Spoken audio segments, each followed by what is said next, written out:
is going on for the state family? Similar Nation in the 863 tribe is your boy Polk, a.k.a. the goddamn truth.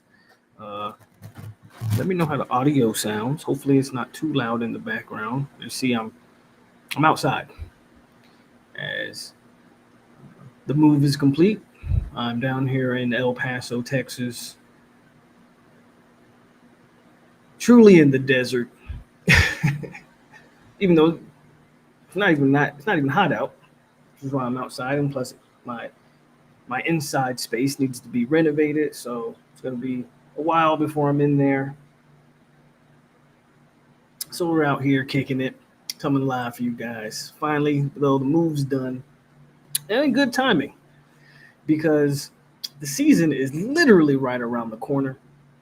Um, so much has happened since the last time we went live. Everything from recruiting, but what I really want to focus on is we're going to talk about this season, man. We're close. Bear with me with the occasional plane. I'm by an airport, so you might hear the occasional plane. Um, so we're going to talk about, I want to use this live to focus. I mean, we'll touch on a little bit of thing here, a little bit there, but I want to focus on Bama. I want to focus on Bama and kind of what has to happen, what needs to happen. Who is Bama and the depth chart for that game? So get the questions ready, get the comments ready, because we're going to focus on Alabama, the depth chart for that Alabama game. You might even get a score prediction. You might even get a score prediction out of me today. I don't know. I might save that for closer. Practice begins tomorrow, if I'm not mistaken. Mike Norvell has shut down practice again. Thank God. It's made, of course, the Florida State media salty as hell, but who really cares how they feel? What we care about is them locked in on that practice field, getting things done and accomplished. At least that's what I care about. So get your questions, comments, and concerns geared up. Today we'll be focusing on Bama, the depth chart of Alabama, and just what kind of needs to happen. What kind of needs to happen. Before we do all that, y'all know how we do on a Hangover, episode 118, by the way. Get in that comment section so we can get a roll call real quick. Hit the like button, pay the bills, hit the like button, share the video, get in the comment section. We'll do a quick roll call, and then we'll get into the topics of discussion. There's some things I will cover, just some little news tidbits before we get into the main topic of today, because there's a few things that, is good for people to know. So do all of that.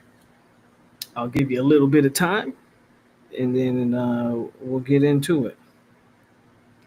1 second.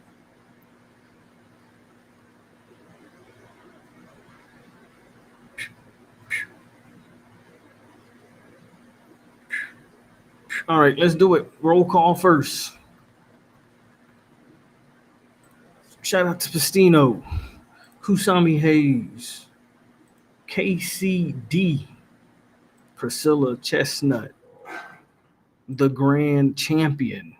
Also, bear with me. You might hear the AC kick on every now and then, too. Jeff in the building. Almighty Finn. Brandon.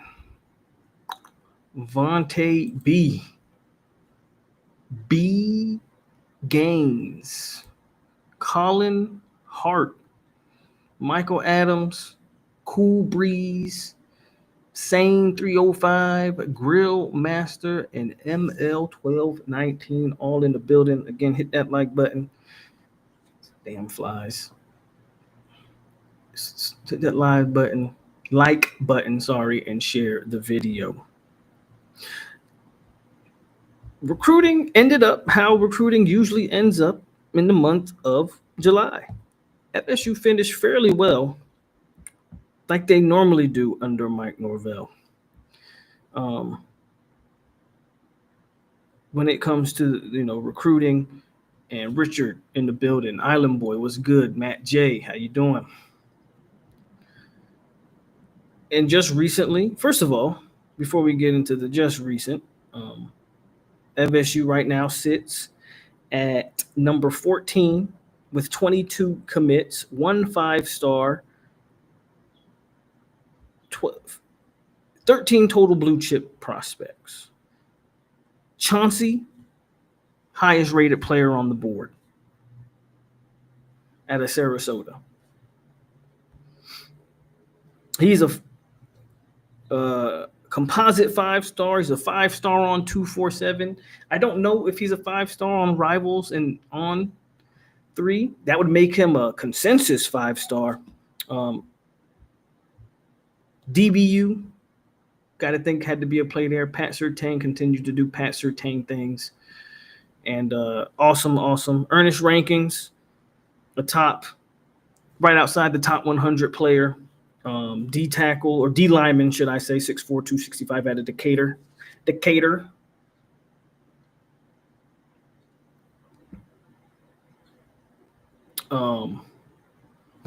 Devin Carter, Xavier. We talked about those ones. Just recently, however, FSU got a big, literally big body in Deron Parks out of West Virginia, of all places. Very interesting place to be pulling a prospect. Can anybody think of another player? I know Bobby Bowden is originally from West Virginia, if I'm not mistaken. Isn't Jimbo Fisher as well? I think he is as well. Can we think of any players, however, that are from West Virginia? It might be the first one ever. Deron Parks, 6'5", 350 pounds, a 247 3-star, but he is a consensus composite 4-star, not consensus, sorry. Composite 4-star. Love is, always take the size, right? And if you watch your tape, he's got some athletic ability to him. Question is he interior or exterior? He's listed as an interior guy. I read that the plan is to play him as a tackle. If that's the plan, you're probably asking him to go from 350 to 320, maybe even lower than that. So he will be most likely a project player when it's all said and done. Probably not an instant impact guy is the point that I would say. And as always, man, Norvell finishes fairly well when it comes to July summer recruiting. Like I always say, he gets the bulk of his classes committed in July. The problem has always been, we'll see if it continues to be, how he closes. That has been the problem, and we will see if that remains the problem.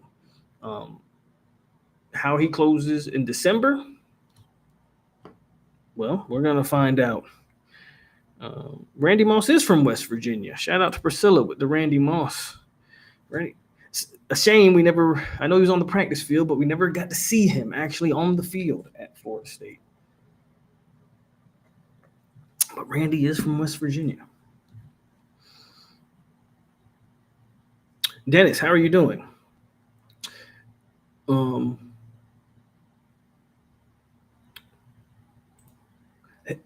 I don't know if you saw that. That's also, length is probably why you're looking at the play him tackle. But again, I think he's got to lose that weight.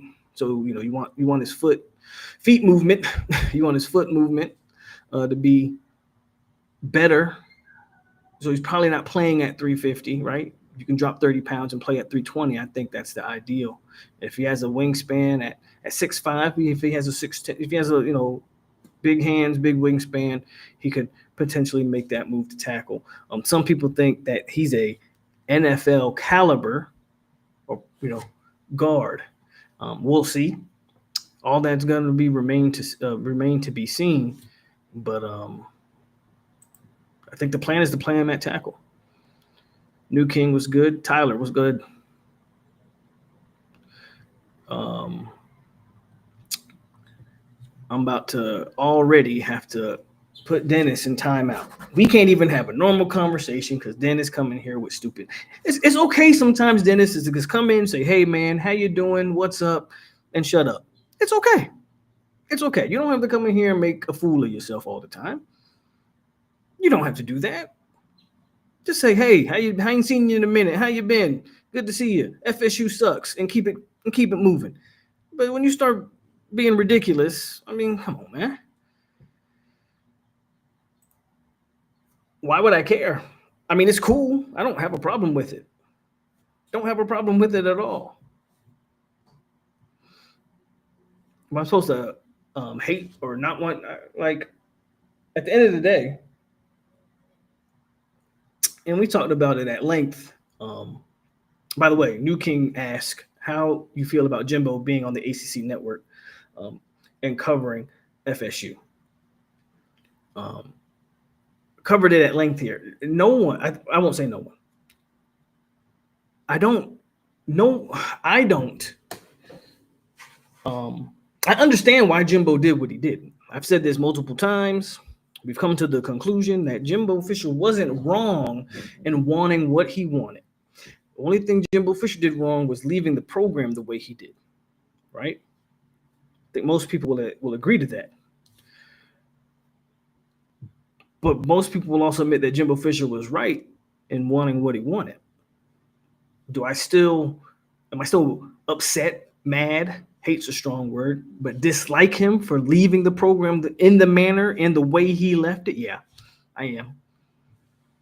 Because it has been, I won't say we haven't bounced back from it, because, I mean, let's not pretend like we didn't go 13-0 in a regular season. So they've had the resources available to them to bounce back from that. Have they had the head coach to bounce back from that? Well, we fired one. We're on the second one. Don't know how that's looking for that guy. That remains to be seen. But I don't care about Jimbo Fisher covering FSU. And that even tells you that Jimbo Fisher probably has some regrets about leaving Florida State.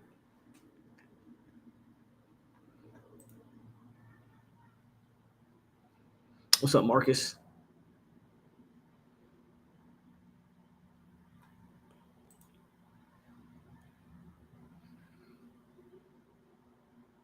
Dennis.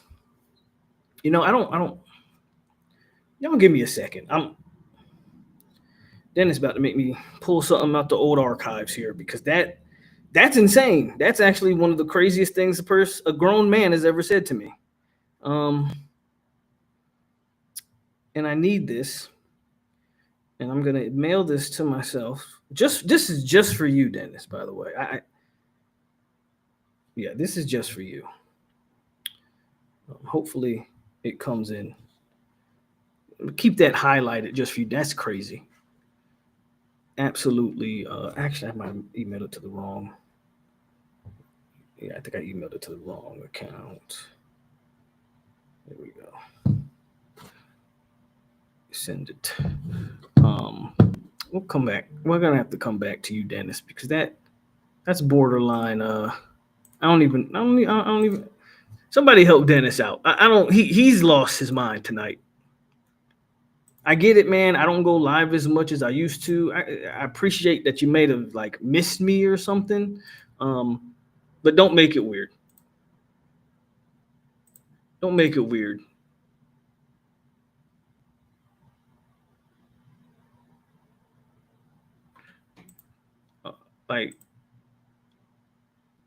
I'm at a loss. Somebody help Dennis out, because I'm at a loss for words here. I might not be able to show that. Hold on. Give me 1 second.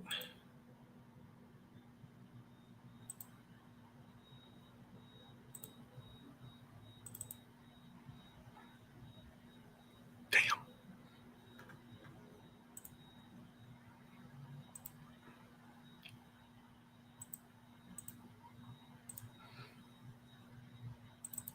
I got to do this. I got to do this because Dennis just threw me off. I have to do this. I'm sorry. I know this is holding up the live stream, but this is almost a necessity. Okay, Dennis, this is for you, my man. This is crazy. One more time, in case y'all missed this. Dennis.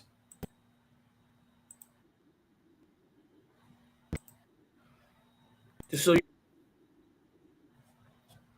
that was gay. All the way. 100% gay. All right, let's continue. Tyler says, I've been tapped out of the nose for a minute. What are the thoughts? We're going to talk about it tonight, Tyler.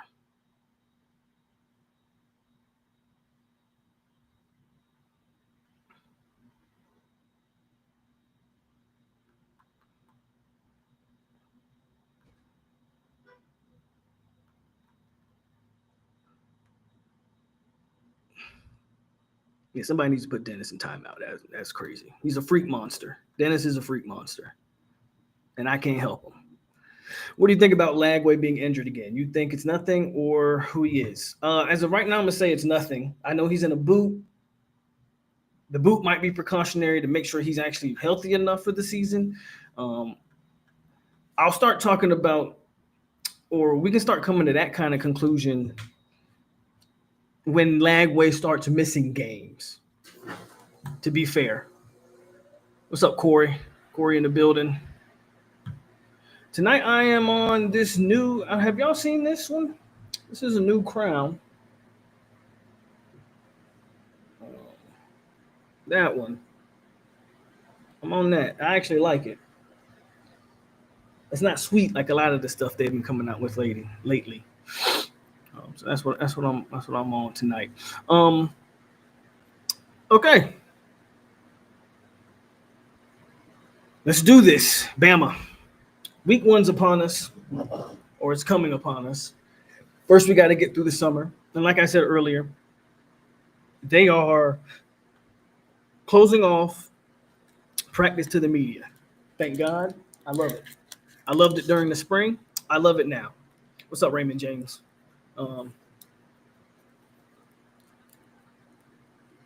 You don't need the access. I mean, quite frankly, Mike Norvell gave our media a level of access. Jimbo didn't do that. Y'all forget that Jimbo Fisher. I feel like people forget that Jimbo Fisher did not have open practices at Florida State. And I get that Mike Norvell did some things very similar to Willie, in the sense that I believe he gave the media as much access as he gave them to ingratiate himself, because he knew he was coming into a peculiar situation. What's up, Irv? But it's time to reel that, and I think I 100% think Gus has a lot to do with this. I think Gus got to him and said, "Hey, man, reel this shit in, and you don't need to be giving 100% access to the media." Like, so I'm all for it. With that being said, when we talk about the media, when we talk about practices, oh, wait a minute. We got a $10 super chat from my main man, Jeff. As always, Jeff, I appreciate your love and support. War Chant was whining. Of course, to be fair, and again, I'm no War Chant apologist. I'm no 247 lover. I could care less about most of FSU's beat, if I'm being honest with you. To be fair to them, that's how they make their money. To be fair to them, if they don't have the access to go into practice, to go into the facilities, to go and get these interviews and these things of that nature, if they don't have that access, they're no different than I am. They're no different than a podcaster giving his opinions on the team, because then it becomes all speculation. You feel me? So they should be mad about it. I would be mad about it if I was them, because that's what separates them from someone like me, who sits on the back patio with the air conditioning buzzing in the background talking about football. That's legitimately what makes the difference, is that they have a certain level of access to the team. But I appreciate you, Jeff, for that comment.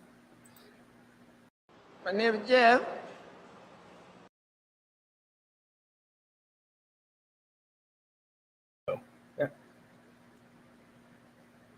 Dennis is again. Dennis, you are gay.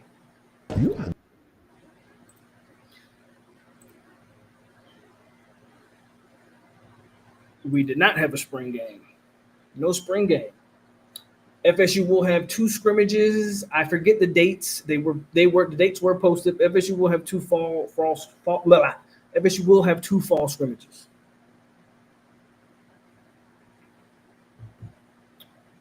That's bad business, Jeff. Where do you live at? Please don't tell me it's down south somewhere. That's bad. But back to the topic at hand. Practice.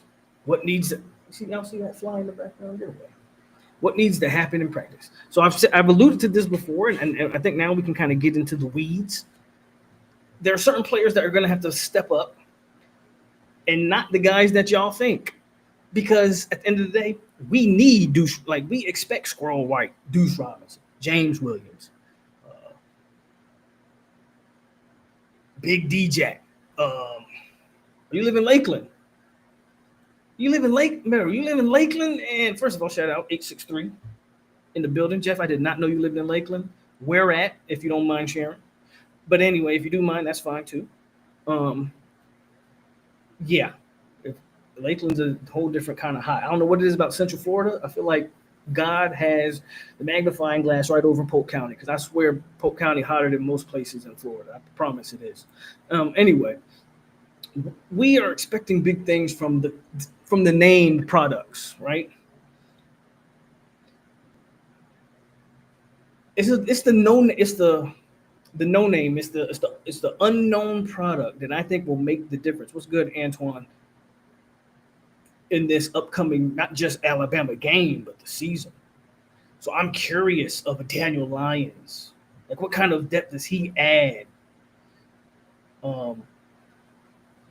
I'm curious of Elijah Moore.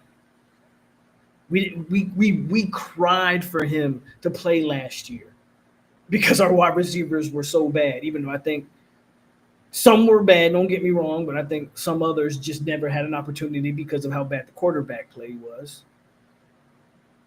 Say it again, Matt. Say it again, Matt. No breeze in Polk County. I tell you, Polk County hotter than the rest of Florida. I don't care what you say.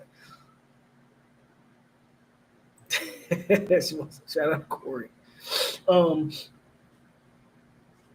But where's we expect big things from Deuce, Squirrel, Boggs. I'm not saying I never want to put too much on the freshman, right? So I'm not putting Boggs in that category, but I would put him in the Elijah Moore. Can Boggs turn up? Elijah Moore, LaWayne McCoy. What about Camden Fryer? I know BJ spent a lot of his offseason playing for the baseball team. Is he gonna be some people think maybe he should stick to baseball? Is he gonna be dual sport? We know he's dual sport, but is he gonna be as good as he was on the football field as he was on the baseball field? What about Danzy? Danzy's a guy who's flying completely under the radar. Legit track speed. But is he a football player? These are the questions that need to be answered. These are the players that if FSU wants to have a season, and I'm not going to get into my season prediction on this stream, but if they want to have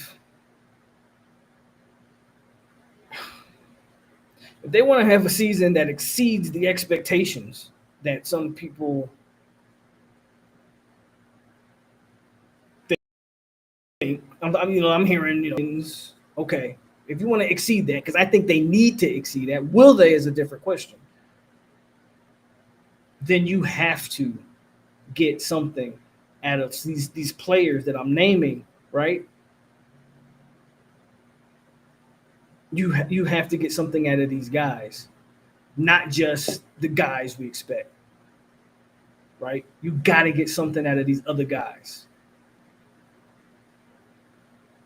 O-line, I ain't touched O-line. We expect the starting five to be the starting five. Now, we'll see how good they play together. But Luke Pettenbaum, that's borderline all ACC center. So we expect him to play well. You know, the question is, if a guy gets injured, that's the major question when it comes to the O-line. What happens?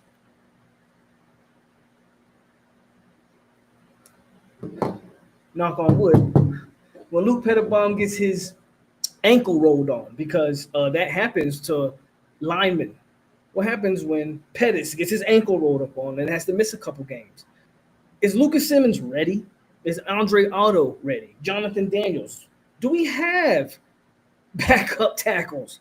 I think interior-wise, Jacob Rizzi can hit any guard spot and be serviceable. Outside of Jacob Rizzi, do you trust any backup lineman? These are questions that need to be answered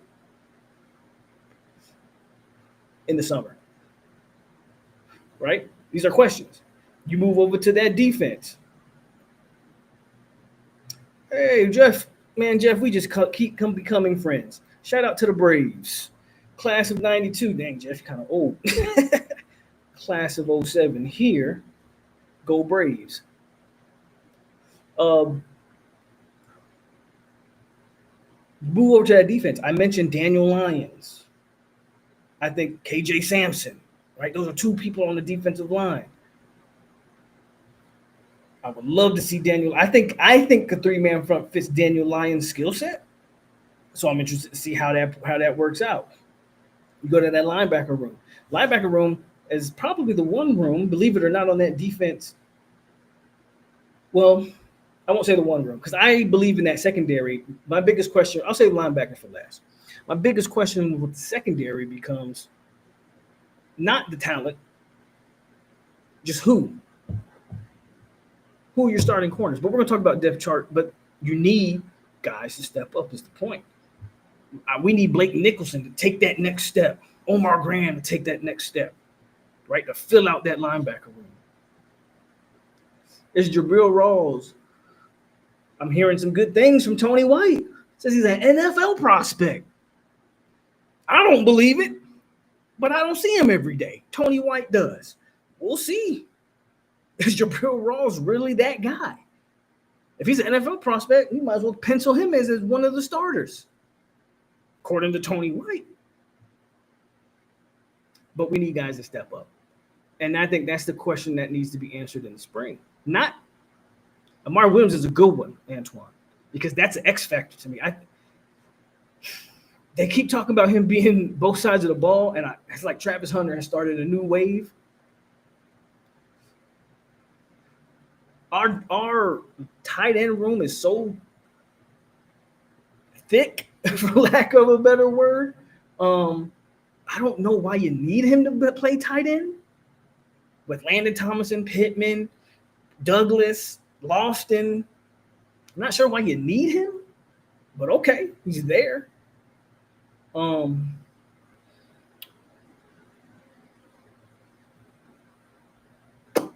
But I would love to see him coming off the edge in that jack position. Right? So let's go to the comments and then we'll continue because Jeff got that $5 in the building. Jeff says, I'm worried about the depth on the – oh, yeah, you should definitely be worried about the O-line depth. I don't think the D-line is as thin because I just mentioned two guys who won't start. I didn't even mention Kevin Wynn. I ain't mentioned Tylen Lee. I think we have depth across the D-line because we're moving to a three-man front. Jalen out of Tennessee, who's coming here. You got him. I ain't even mentioned him.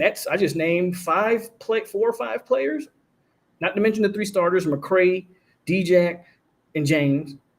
Then you go to KJ, Wynn, Lyons, Lee, or Jalen. What's Jalen's last name? Is it Williams? So I actually think that D-line has depth. I actually do. I'm not so worried about the D-line depth. I'm definitely worried about the O-line depth, though, Jeff, 100%.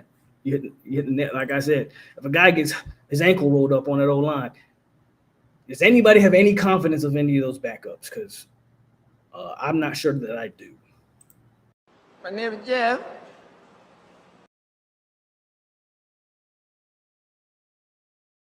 will have that O line straight. I think White will have that 3-3-5 right because you can send a great creative. Yeah, no, I don't disagree, and I don't disagree about the starting five on the O line. Again, I'm just questioning depth. Of course, our problem is going to get explosive plays, 25 plus yard, everything going to be scramble drill. Corey.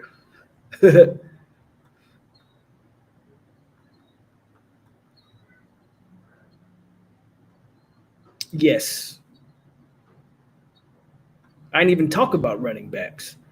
Um, I mentioned this before, Colin, and I'll say it again. I think they're going to start off running back by committee. I think that changes somewhere game 4, 5, 6.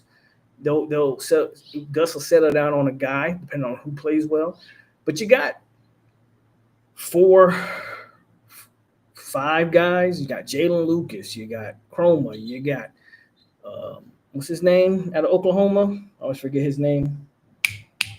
He's got a weird name. But you got Oklahoma kid. You still got Roydell. And you got Cam Davis. You got 5 guys. Got 5 guys there. So there's a plane, by the way, that occasional plane that I said y'all hear. You got 5 guys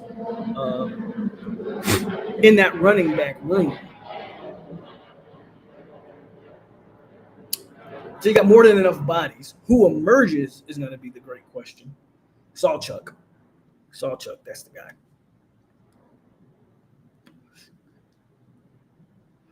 And then when you talk about that secondary, Conrad Hussey's a name. They got a couple names in that secondary. To talk about. But those are the names. Those are the guys, right, that we're naming outside the starters that they not step up isn't even the word I would use. Like they have to play above expectations, which I guess is essentially saying step up. But whatever you're expecting from them, they need to exceed that. Right? They need they need to exceed those expectations. So I think that's what you do. And then of course, Castellanos, who was injured last year, you do kind of talk about him and his injury. I don't want to say he's injury prone. But I know he got hurt last year, ended up getting benched. And you can go into that story about whether he quit, blah, blah, blah. I don't really care at this point. But if he gets hurt again, knock on wood, is it the Brock Glenn show? Is it the Sperry show? I pray to God it's not the Sperry show. I'm hoping that Brock Glenn can be serviceable, but we're gonna have to find out, right?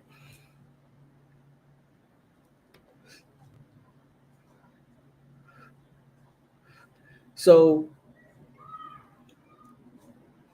with all that said, if we go to that depth chart, because that's where I wanted to go, the depth chart for that Bama game.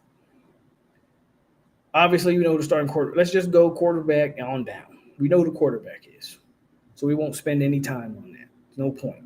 There's no controversy. There's no quarterback battle. TC's the quarterback, for better or worse, whether you love it or hate it. TC's the guy. The question is, who's getting that starting nod at running back? Some people think Chroma. I've been on the record. It's not that I don't think Chroma can be good or is good. I don't know if I want to start him right away. If he's the best in the room, then he's the best in the room.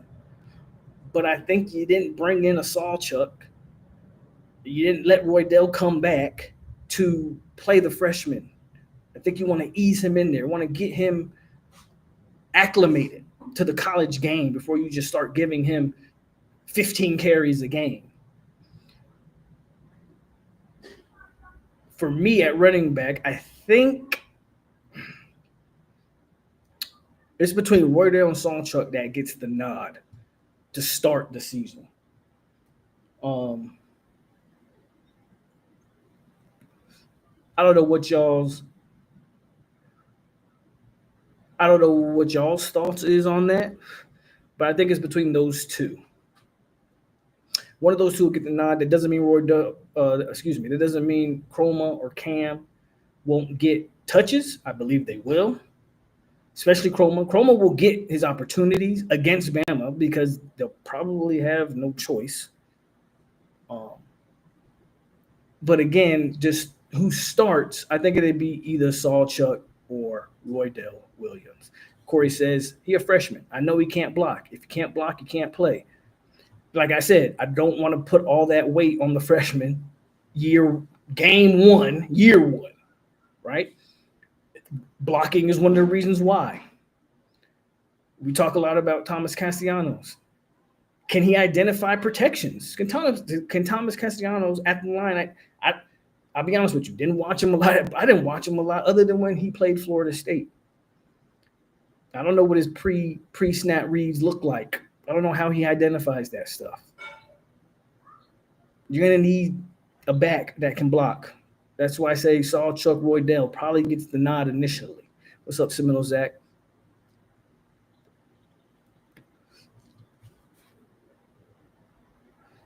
Wide receiver. Wide receiver is interesting. That slot position is interesting because we know Squirrel and Deuce are your X and Y, right? We know those are your two primary guys. The question is going to be, who's the slot? Is it Gavin, the guy they got out of North Carolina, who wasn't very productive, but he's been in college for 4 years, I think. A veteran player. Is he the guy, or do they give it to Boggs? Is Boggs going to be the slot receiver as a freshman? It's another big question. Don't know. Be interested to see what the slot position looks like. I don't think McCoy starts, though, Michael. I hear you. McCoy will play. It's just he's not going to start over Deuce or Squirrel.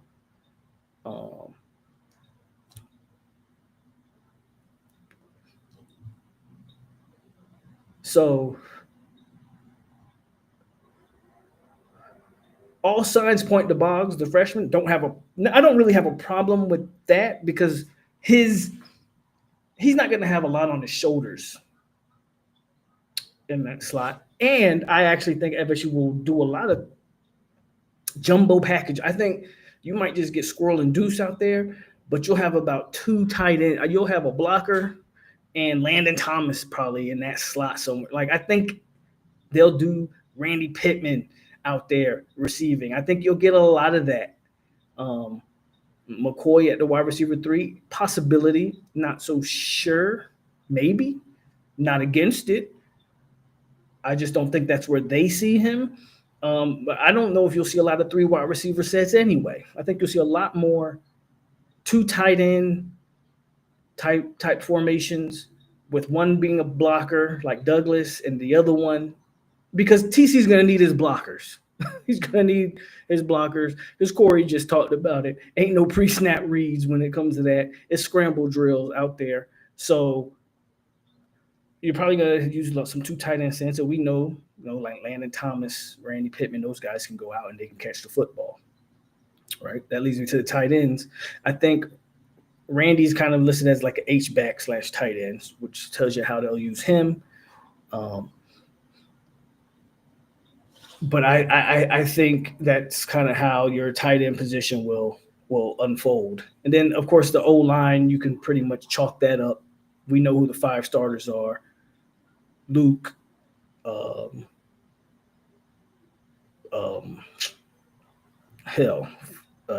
Adrian Medley, whatever his name is, the UCF transfer, the Wake Forest transfer, I just said Luke, the Vanderbilt transfer, Hanson, Pettis, and then Richie. That'll make your O-line. Who's the first O-line off the bench? There's the question. But your offense has a little bit more, as far as who the starters are, you can kind of look at the roster and go, yeah, these are going to be the starters offensively. What's up, Terrell? The question, The big questions are defensively, and it really starts in the secondary. But if we start with the defensive line, and the 3-man front, McCray, D-Jack, James, that's probably your 3-man front there. Then you go to those backers. You got to think Elijah Herring and Stephen Thompson are your two probably guys that are gonna play. And then who's that third? Is that third that jack position we're talking about, where it's really a almost a 4-2 ish with Amari Williams, or is it 3 conventional backers? Then you have to ask: is that a Blake Nicholson spot? Is that Omar Graham spot? Juice Crier's spot? Who's playing there? Um, that's going to be interesting. I think even some packages you'll have 6 DBs, maybe. You have more of a 3-2-6, where you'll see 3 down linemen, 2 linebackers, and 6 DBs on the field. It'll be interesting how they play that out. Because that secondary, that's the biggest question, is the depth chart. Not the talent, but the depth chart. Who's playing where? Is it Jabril Rawls and Q on the outside with the transfer from Houston, who I think is going to start on the defense, probably in the slot? Is it Edwin Joseph? That's a guy that everybody loves. Is he a starter? Where does he mix in? We just talking corners. We got guys, but who? Then the secondary, Tony White's high on Earl Little. Earl Little reminds me a lot of Jamie Robinson, a guy who was brought in to be a nickelback. Didn't go well for him, but the move to safety seemed to pay off. Jamie was brought into the same situation. They initially brought in Jamie to be a nickel and moved him to safety, and the rest is history. He got drafted at that spot, was all ACC at that spot. We know what Jamie was about. a.k.a. said Miami fans forget what Jamie was about. I'll remind you real quick. Bitch, be humble. Sit down. Be humble. Sit down. I think Earl Little plays that. So is Earl Little starting safety? I kind of think so, right? I think it might be Earl and Shaheem, Earl and Conrad, Shaheem and Conrad. I think Earl's in there somewhere. You got to think Shaheem's in that mix. Conrad Hussey's looking to have that bounce back year from his sophomore year. And then that doesn't even get you started on Kai Bates, Jamari Howard, Charles Lester, those other guys. And then the guys you brought in this year, Arno, Max Redmond, even a Kevin Knight. FSU's got a bunch of talent in that secondary. I'm just so interested to see who actually starts and plays.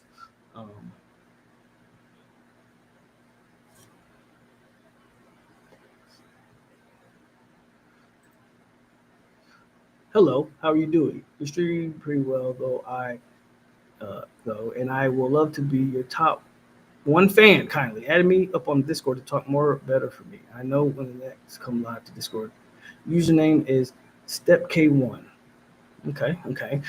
Corey says, my opinion is we go win these games we posted with. When we play talent teams, we gonna lose. I think 7-4 bowl game. We need a damn quarterback, man. I think that freshman can be a dog. He has height and can throw. Talk about Sperry. What am I smoking? It's just a mild. Ricky Knight. Not Kevin Knight, sorry. Ricky Knight. Anyways, you knew who I was talking about.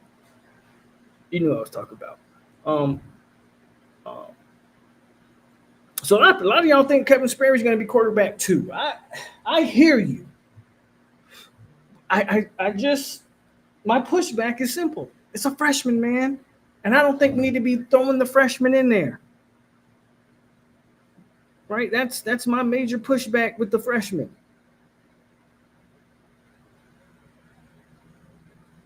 That's my major pushback.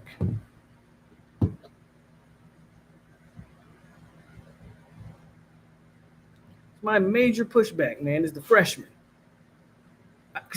Just the way TC plays, man, I think the odds are high that young man has an injury. Hopefully not a serious one, but he might have just come out for a drive or two. Might have to miss a game or two. Is it really Kevin Sperry that you want to throw out there?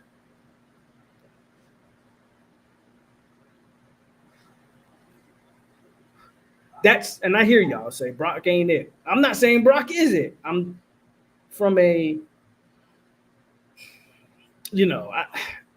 so here's the major question.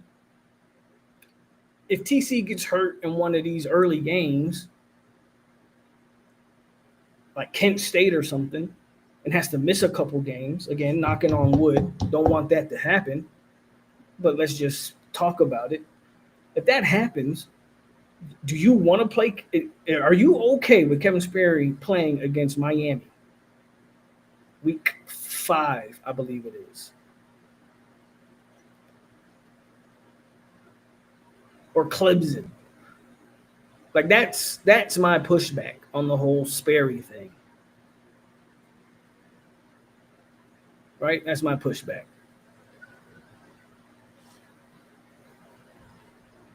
And how do y'all think that secondary will shake out? How do y'all think that secondary is going to shake out?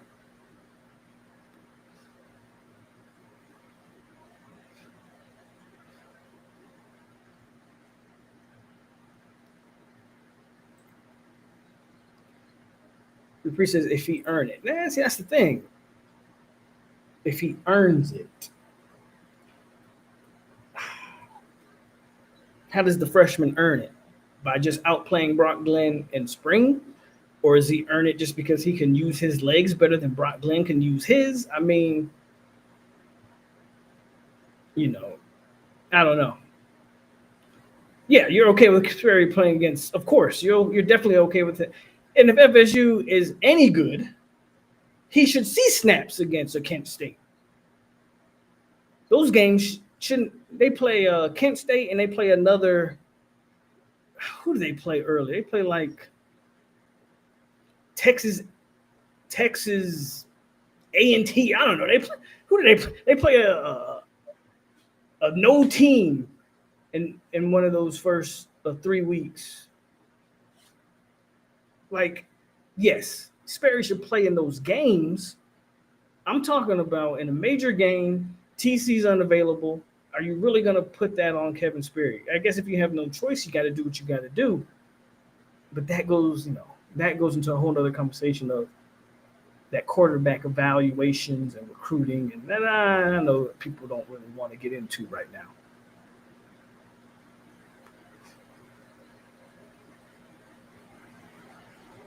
Every team we play, go play cover 4, cover 7, and contain. We can't throw the ball. Y'all gonna see. If that tempo gets stuffed, it's over. Texas, Texas A&M. Kevin Sperry should definitely see snaps against East Texas. Definitely see snaps against Kent State and East Texas. Like, that should happen.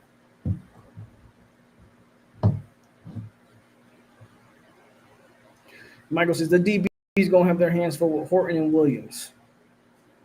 We'll see. Again, I'm bullish on the secondary personally. I won't deny. I think the Bama team as a whole is FSU's gonna have their hands full with that whole Bama team, because regardless of what you think about whether Nick Saban's there or not. Speaking of Nick Saban, there's talks about him getting back in the coaching. Let's keep our fingers crossed, Florida State fans. Some people might not like that, but let's keep our fingers crossed.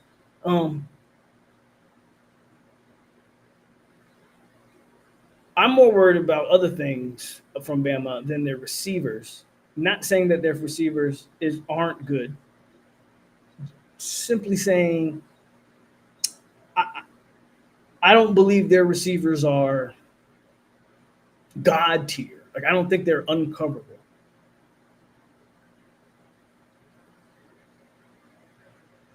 Little's going to go off this year. Hope so. I like the move to safety. I think I think Earl Little can thrive there. So when it comes to Earl Little, I thought he played well when they moved him to safety. I thought he played well. So that's me. The D line getting pressure against Bama will mean everything. Again, of course, because it all starts up front. If you can pressure, was it Ty Simpson? If you can pressure him, got to be careful with him. From what I hear, he's a little bit more mobile than people expect or think, meaning he can run. But if you can get him off kilt, if you can get him pressured, if you can get him not setting his feet, then sure, that sets up the entire defense to make some noise. But Bama's got an O-line, right? Bama still has players. That's kind of the thing that I've been harping on. We keep talking about Bama as if just because Nick Saban left, yes, but the talent didn't leave with him.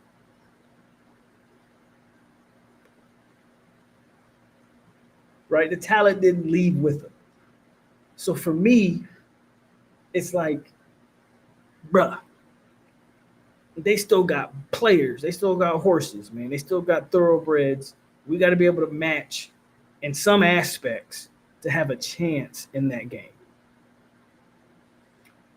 KCD says we got to get pressure all day on that quarterback. We got to pressure him. If he has time to sit back there, then that game might get ugly. That game might get ugly if we can't get pressure.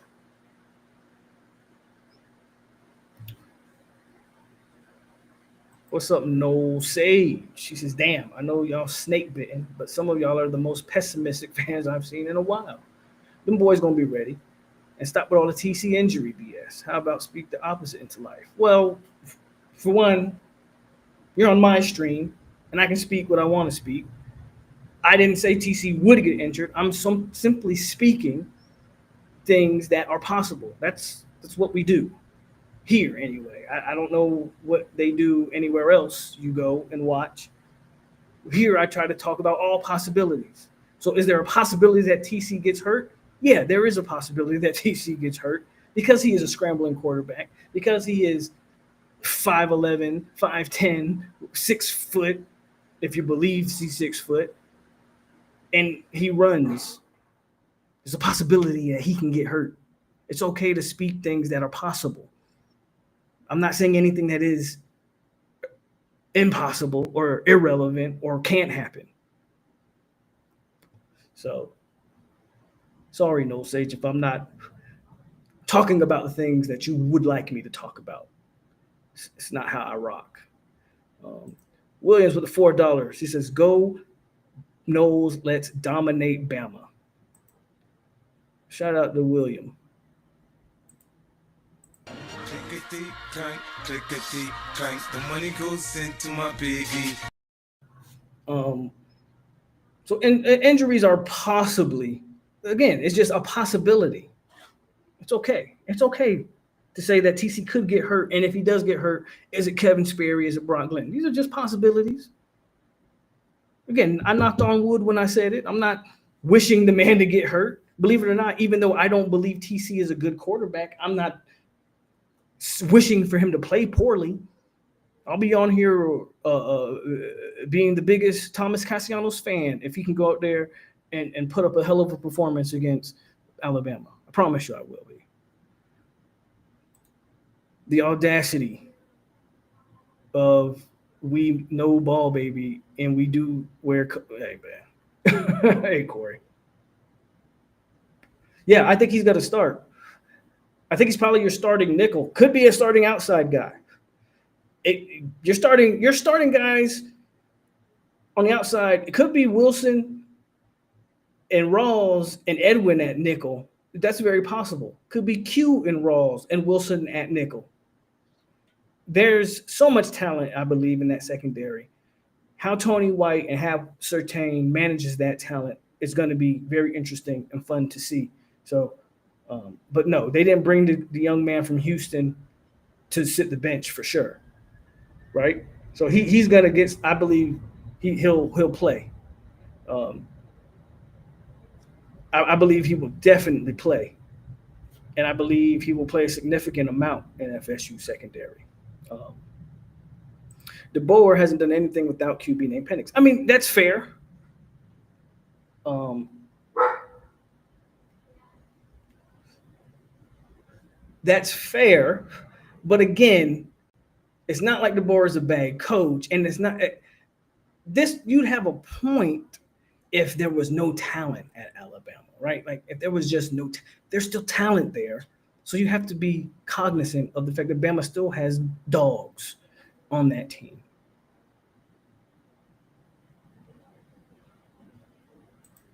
It wasn't direct soul on you, bro. Just I hear you, and thanks for clarifying. All I'm saying is the reason it's probably on every pod that you listen to is because it's a possibility. It's kind of, Castellanos' last year got cut because of an injury. So it's possible that FSU might have to play that second or third string quarterback. Jeff with another $20 dono, man. Jeff, you're on fire tonight. Keep it coming, Jeff. I appreciate the love like always, man. Because one thing that would help is we're playing at home. We have our crowd. And I think this will be the first year quarterback. So if we can get pressure on them and make mistakes. So the key is going to be turnovers for sure. So the key is going to be turnovers. Shut up. Don't you start that. Stupid dog. But the key, if you can force Bama into turnovers, then yes, you're giving your offense an opportunity. Absolutely getting your defense off the field. This is kind of going to how I think the game plays out. If FSU's to win it, they got to force turnovers, sacks, negative plays. I mean, obviously, are going to be a key if you're going to try to which would be an upset, Bama in Doak Campbell. Week what? Appreciate that, Jeff. As always, my guy. My name is Jeff.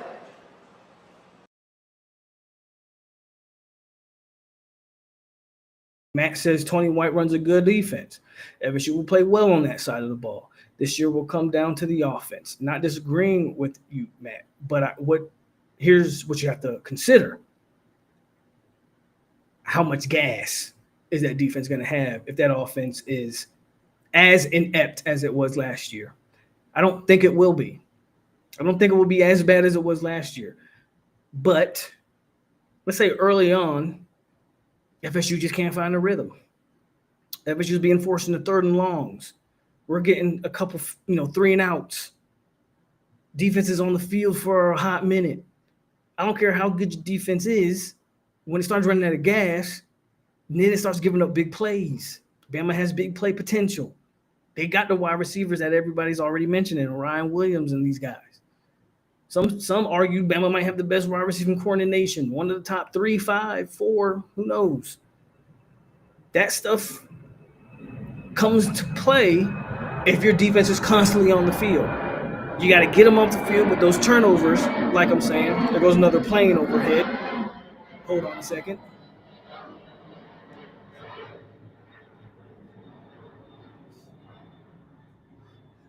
Now, you got to get them to do that. You got to get that defense off the field.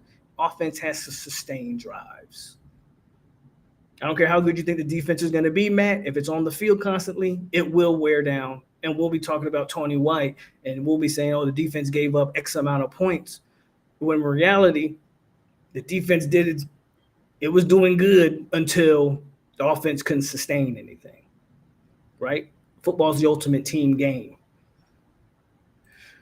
Corey says, can we get Nick Saban? Bruh. I'll tell the whole damn team, listen.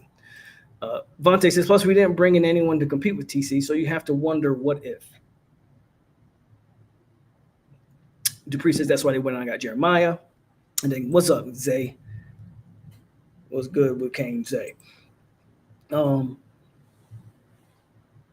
the depth chart is interesting.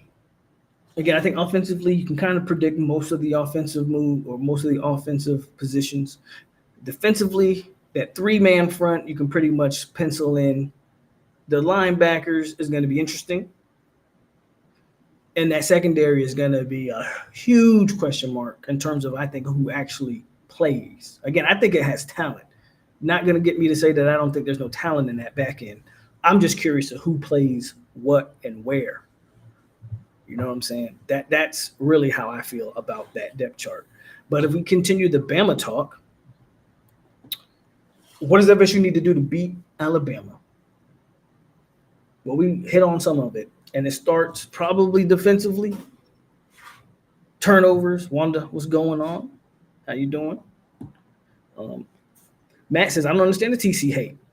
The TC Gus link up, I think, is going to hit. I hope it does. I said it before, though. TC and played for Gus before, and it didn't. I don't. To be fair, TC was a true freshman when he played for Gus the first time. And I believe Gus had Plumlee as his quarterback then, who was dynamic with his legs. So he didn't really need TC, and then TC transferred to Boston College for 2 years. So you can make a case that sure, that TC Gus thing can pay dividends. You can also make a case that, well, he didn't stick around to play with Gus. He only was there for a year, and then he decided to bounce. What was that about? Was that just he wanted to play more? What was that about?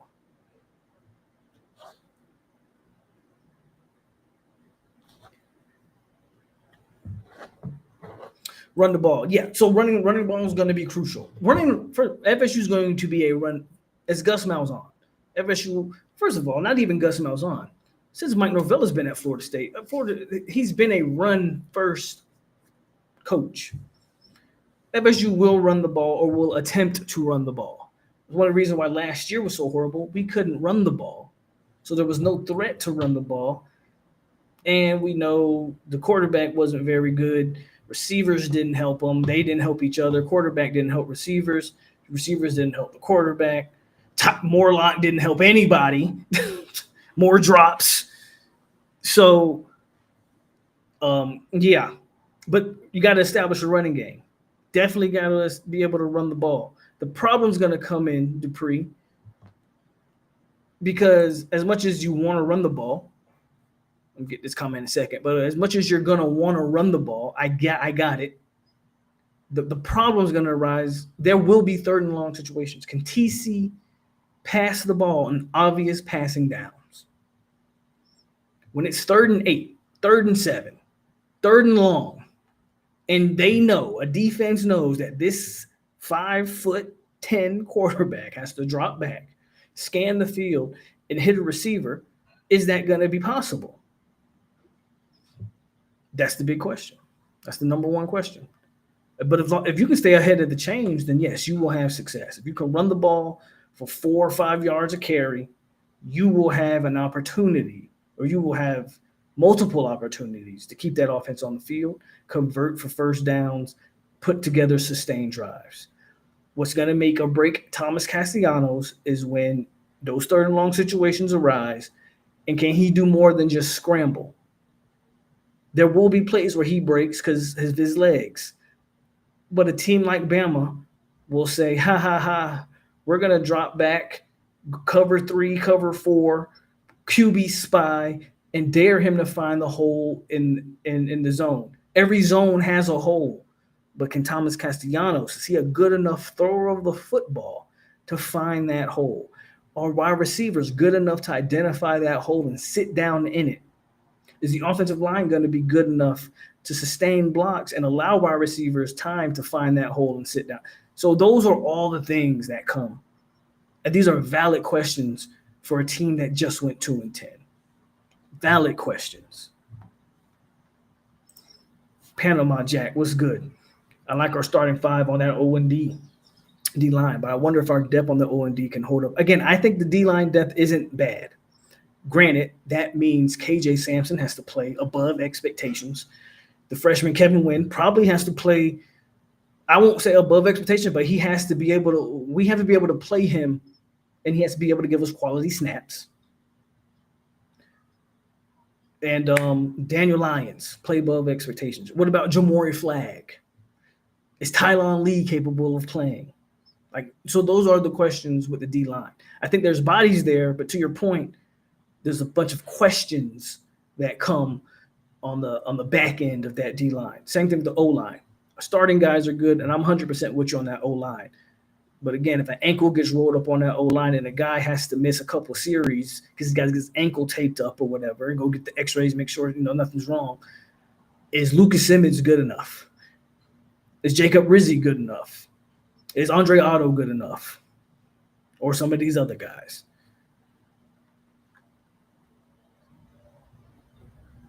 And, of course, Thomas Castellanos has to take care of the football.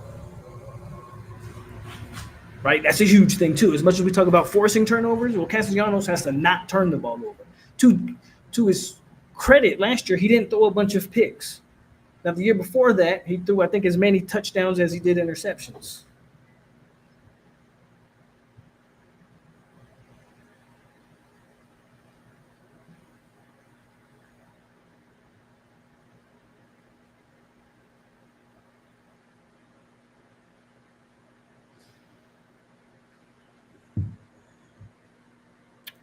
Good, and that's another good point. If you do get the turnovers, you gotta make them count. Gotta make the turnovers count. What's going on, Robert? Welcome back. Thanks for being back in here, and it's good to be back. It's getting a little dark. I'm about to turn on this light, back porch light here in a second. Bama struggled against mobile QBs last year. Arnold, I wanted Arnold, and I know, but yes, Jackson Arnold killed him. Jackson Arnold is also 6'1", 6'2", 200 plus, right? Can take a little bit more punishment. I'm interested, is TC, can he be that? I don't know, but we'll find out. Island Boy says all TC got to do is throw a decent pass down the field first play of the game. Once he threatens them with that one pass, game on. Okay. I mean, that's a very simplistic way to put it. Could be a call that you make early to loosen up the defense. You say Bama's expecting run. Let's try to shoot deep on the first play of the game to make those safeties play honest. Okay.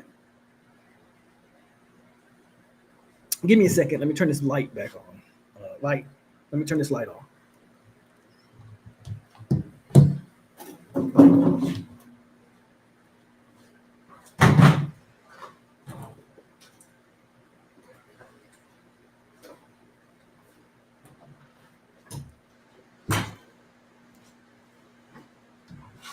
All right, that's better.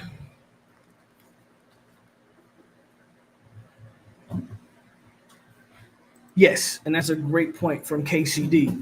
Tight ends could end up being Thomas Castellanos' best friend.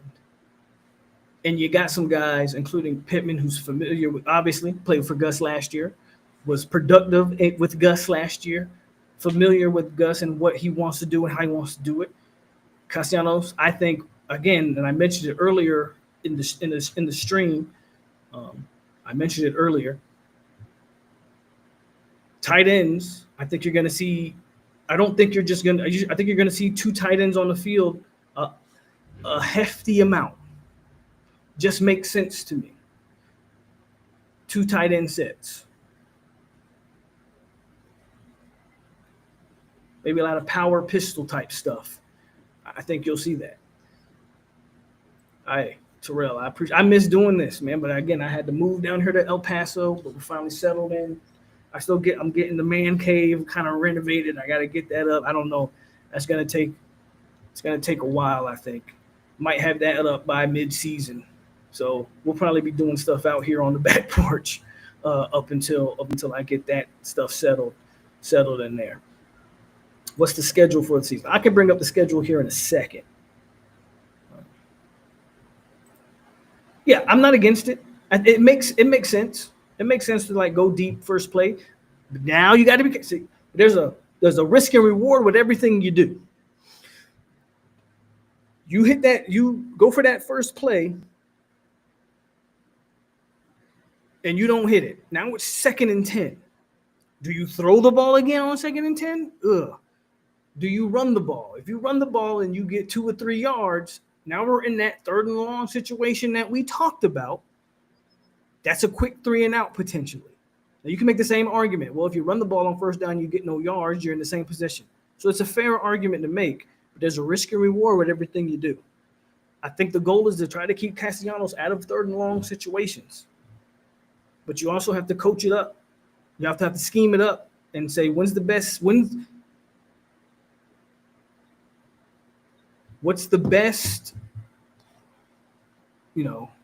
got to look at the coverage and see what's the best role there on that first play of the game. It's going to be interesting to see how Gus calls an offense. I think I was a fan of the Gus hire. I'm just not so much a fan of the offensive personnel. So we'll have to wait and see how that plays out. I say use his legs and do short passes. Create some plays. So you're saying a lot of RPO stuff. I get it. Create some plays where he runs for a small amount and throw far. I ain't no coach. Real would be happy with 8-4. As most fans would be happy with 8-4. One thing about Gus, he gonna run the ball. But like you said, Polk, you gotta sit in the zone and call that little personal. And can that little person hit that dig, that post? Hell no. Yes, Wanda, I moved. As is the life. I moved. And Antoine thinks Gus will take a shot early. You might have to. You're gonna have to back those defenders up. And if you see one-on-one on the outside with Squirrel White or Deuce Robinson, you probably want to take that shot, especially if it's Deuce. You're going to want to take that shot for sure. One-on-one with Deuce Robinson is a matchup that I would favor.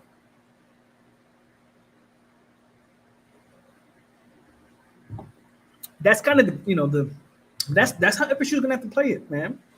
Run the ball effectively, take your shots when it's there, be able to call the right plays at the right time. Receivers knowing where the sticks are, knowing where the holes in the zone are. TC, can he identify those things? The tight ends, how do you utilize them? They could be TC's best friend. That's all the things on offense. Defensively, like we talked about, getting pressure, causing some havoc, causing some turnovers. If you can't call turnovers, get 3 and out. 3 and outs are just as good as turnovers. Not as good, but 3 and outs are just as good.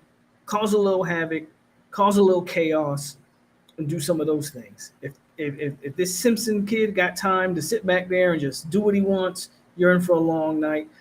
If Bama can just run the ball down your throat, obviously, it might shorten up the game, but you're still in for a long night when it's all said and done. Jeff says, I feel confident that the offense will play well this year because everywhere Gus is on offense, he's had a top 25 offense everywhere he's been. I think a pass to the outside to Pittman is going to be, and here's the thing too. Interesting enough that you say that. That's been a staple in Mike Norvell's offense. Those quick screen passes. I don't know if Pittman's the guy. Maybe you get that. Maybe you try Squirrel White on a quick RPO. Or something. See how off, because they're going to potentially play Squirrel White off coverage because he's a deep threat, right? He's the burner. You're probably not going to press him with the threat of being beat deep. So you play him off. If that DB's given that, 10-yard cushion, then yeah, you could hit Squirrel White on something quick for sure. But that goes all to the coaches and what they're looking at. You have White and honestly Danzy. Speed can't be taught, facts. Even if it's a decoy, facts. His speed could catch a DB off guard because they don't know yet, especially a guy like Danzy. Squirrel White's got tape on him. I mean, he played at Tennessee. Bama's familiar with Squirrel White, should be because he played at Tennessee. They play Bama every year. But they don't know how fast Danzy is. Danzy could catch someone off guard. 20 bubble screens. Let's hope not. But the occasional screen, given the coverage, could be the right call. Out of our Big Four games, I think the Bama game is our second most likely to win. Wow. That's interesting. That's interesting. Simpson got a lot to prove, sure, but so does Thomas Castellanos, right? That's always my pushback. When people talk about Bama and what Bama has to prove and Bama has to X, Y, well, FSU has a lot to prove too, right? So defensively, it's all about that. And can you lock the receivers up? Now, that's a tough question. You're not going to lock a guy up like Ryan Williams probably for the entire football game. But can you make it hard for him, right? Are those DBs as good as we think and as advertised? Let's hope so. This Bama game's a tough first game. Coming off a 2-10 season, these guys are going to be tested on all levels.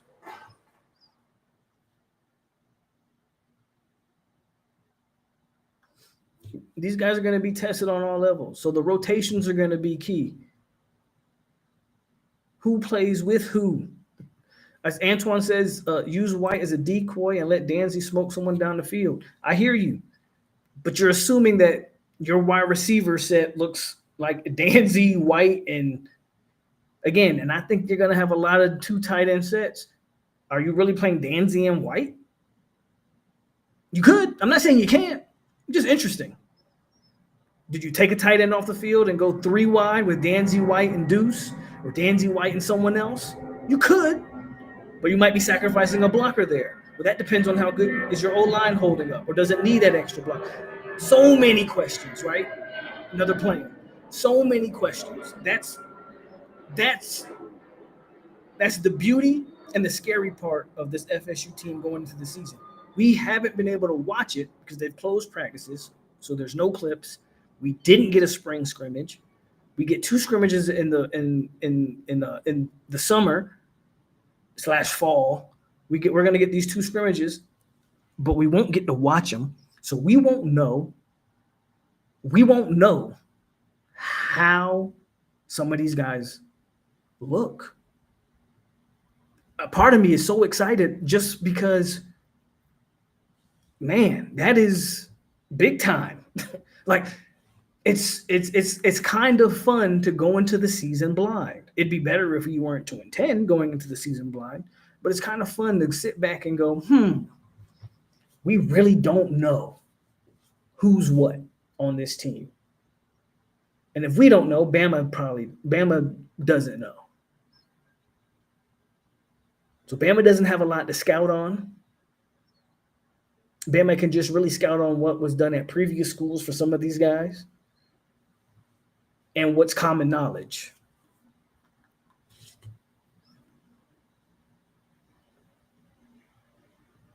Simpson has no experience. Tommy does. Fair? You could argue Simpson has better players around him.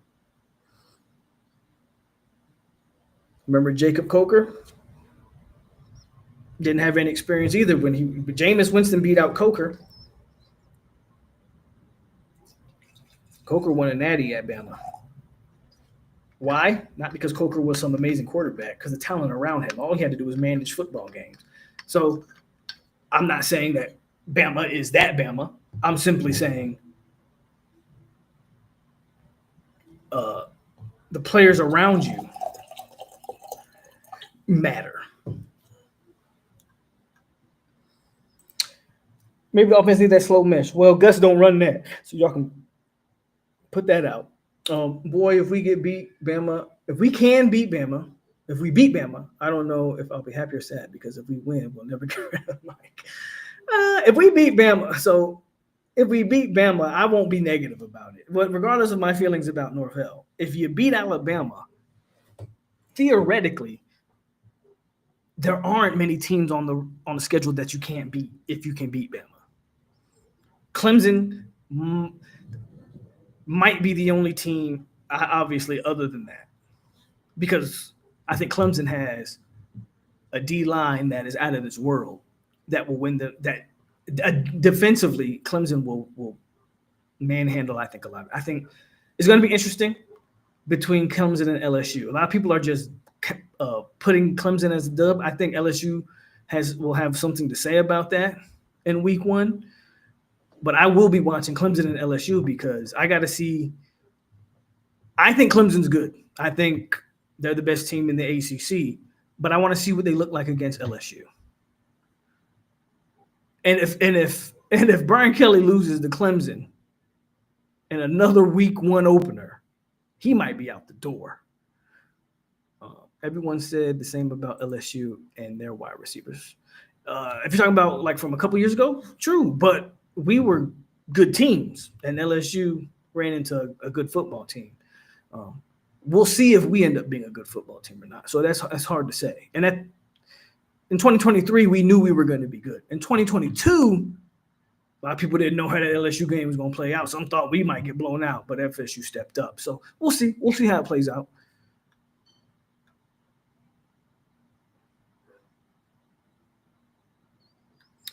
Noel says he thinks the offense will be boom or bust. I hope not.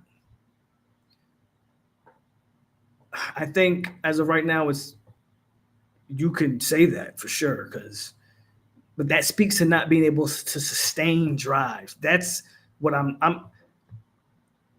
hoping that we can sustain drives. I don't want us to be boom or bust.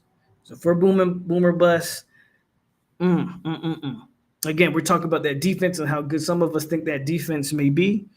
But boom or bust doesn't play well for that defense. That means that defense is on the field kind of a long time. Because even on the positive offensive plays, that's quick. A 50-yard throw down the field. Uh-oh, I might have lost connection. Am I back up? I think I lost connection for a second. I don't know. I'm just keep talking. I think I'm back up. But the point I'm making is if we're boom or bust, that means 3 and outs and then quick drives. That means your defense is on the field. You feel me?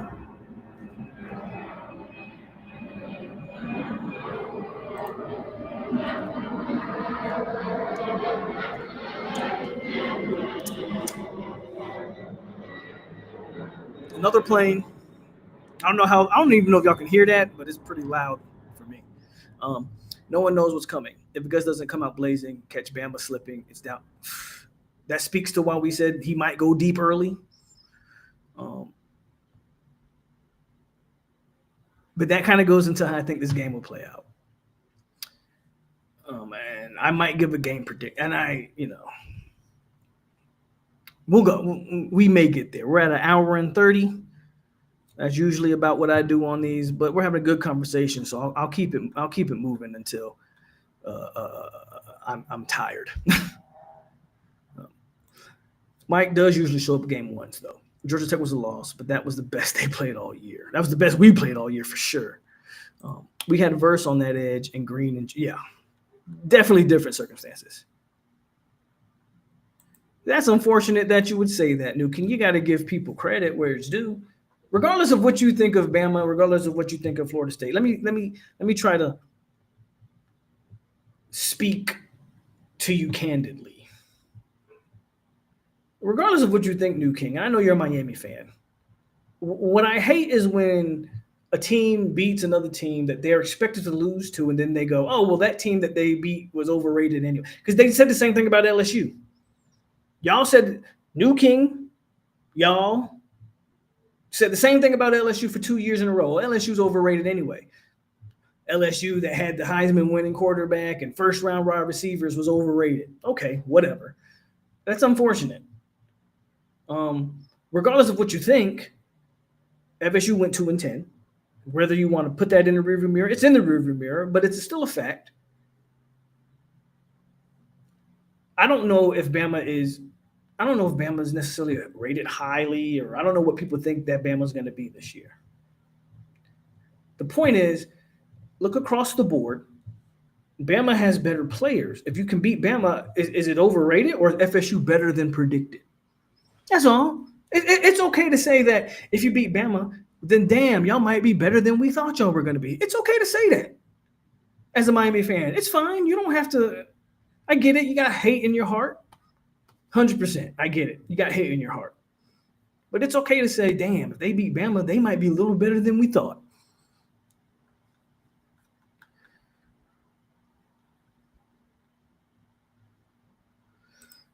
Anton says, not really, New King. See Vanderbilt and Oklahoma. Bama can be got if you smack them in the mouth. They have more talent than both of those teams. Clemson might be overhyped. We'll see. I think Clemson's actually pretty good. But you could be right. Don't forget Lucas. I don't know if you mentioned him. He could be used as a weapon. Jalen Lucas will be used as a weapon. And I didn't mention Jalen Lucas to Jeff's. The question is, how do you use him? I don't think you use him as a traditional running back, but a guy out the backfield catching passes, mismatches on linebackers, 100%. 100%, Jeff. 100%. No, these are commercial planes. I stay by the El Paso International Airport, so no, these are actually not military planes. That's why they're taking off every 15, 20 minutes. I don't know if y'all keeping track. These are commercial planes. Yeah.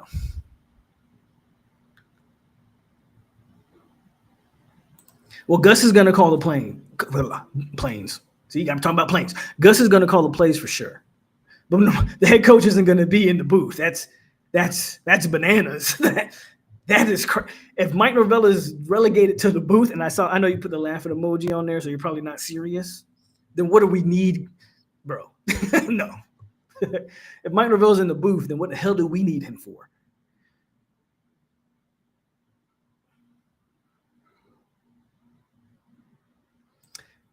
Very interested to see Elijah Moore this year. You probably should run the clock.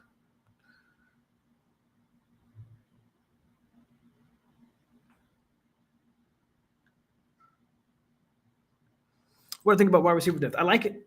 I think we have good wide receiver depth. Can we give them the ball? Strictly off of like talent and rankings, I think we got good receivers.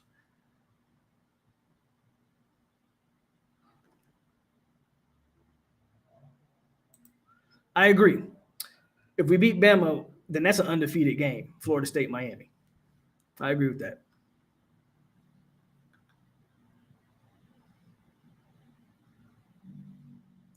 I think Miami has a good run game. It's going to be interesting to see how Beck and then the defense. You said elite. You said an elite defense. Now, I want y'all to remember this is the same Kane Zay that said Maui Goa, not his brother, the linebacker, not the lineman who will be a first round pick, but his brother, the linebacker. Zay said Maui Goa was a first round linebacker. Remember, he said that. Did Maui Goa get drafted? Serious question. I know it wasn't in the first round. I doubt it was the second or third round. Did Maui Goa get drafted? So this is the same Kane Zay that thought they were all going to have an elite defense last year, and they were atrocious last year. Yeah, that Miami defense is going to be – we'll see what they do against Week 1 Notre Dame and Marcus Freeman. I'm not worried about Miami, but if that defense is elite, then I will be worried. I don't expect the word elite to be used when talking about Miami's defense, if I'm just being frank.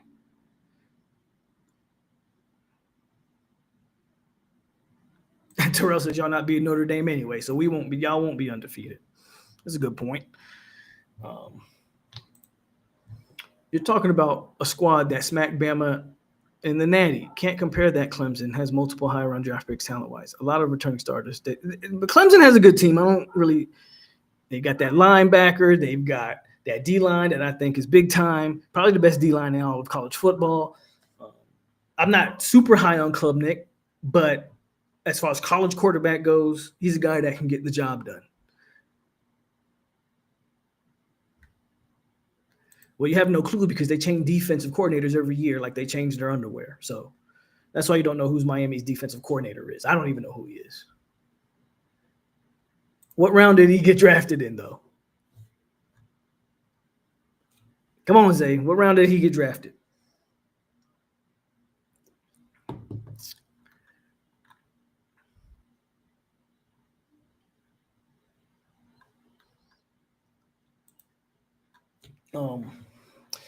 Miami is coming down this year. Cam Ward was, and this is the only reason they had the year yes, that's true. We'll see. We'll see what Miami does. I like Miami's running game. I like their O-line. I think Maui Goa is a first-round pick. I think they got Fletcher in that backfield. I think they have a good running game for sure. Did Martinez come back? I think he came back, didn't he? I think they got a good running game. No, I don't think Martinez came back. Martinez didn't come back. He didn't come back. But they got a good running game regardless, and they got a good old line. So they can establish a line of scrimmage. Defensively is going to be the question for Miami. And Carson Beck, was he a product of just having elite talent around him at Georgia, or is he actually a good quarterback? We're going to find out at Miami.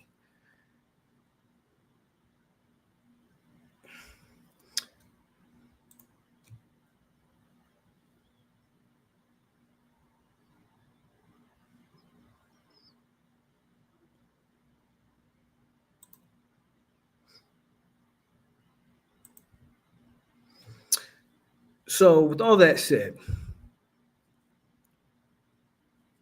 I'll speak a little bit on this game. Or I'll speak on my kind of how I think this game plays. And I've thought long and hard about this game, believe it or not. And I want to so bad predict a FSU upset. But that's one of those things that I'm going to have to see it to believe it. I'm just going to be honest with you. And as things stand right now,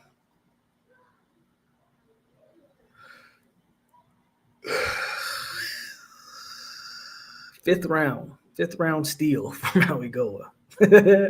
Went from first to fifth, and that's a steal. I think the first half of Florida State Miami. See, Zay got me talking about them damn sorry ass Canes. Man, just for I'm sorry, Zay, because you got me talking about Miami when I don't need to be talking about Miami. I'm supposed to be talking about Bama and not Miami. I got to put this on.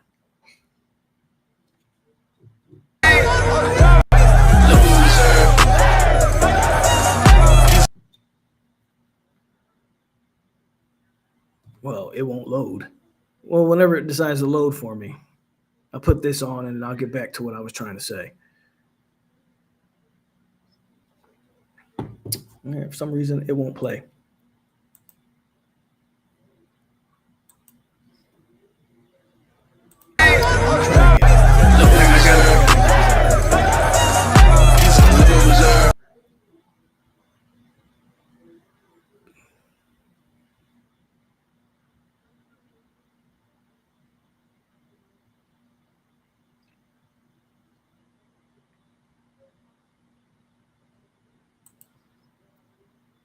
Well, never mind, Zay. It just won't play, but I'll play something else for you. That for some reason that video won't load up.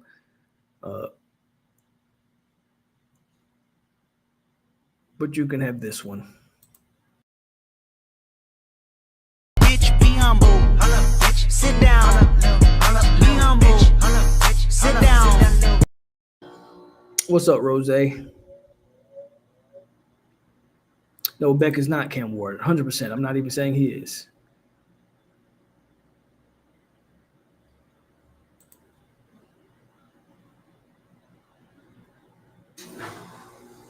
Did the video play for y'all? It wouldn't even play for me, so I guess y'all did see the video. If y'all saw the video, give me a thumbs up. Because I was trying to play the video and it just was stuck loading. Did y'all actually see the Mario video that I was trying to play for Zay?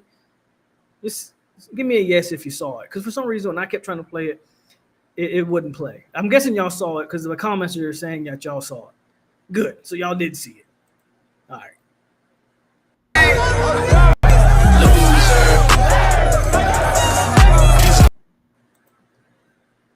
But anyway, I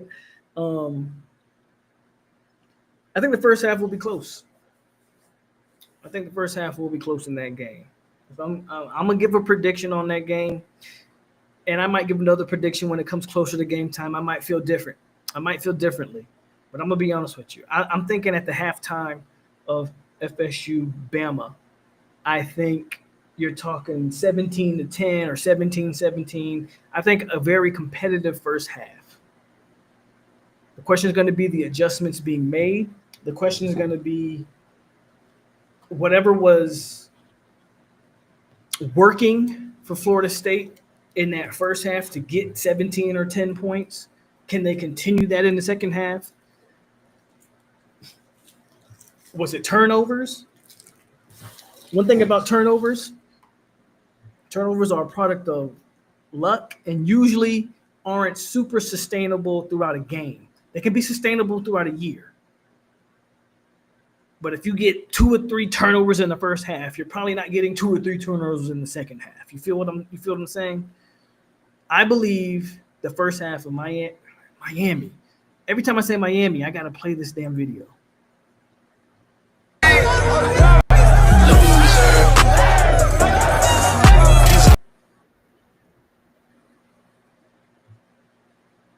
Yeah, every time I say Miami, I gotta play that video.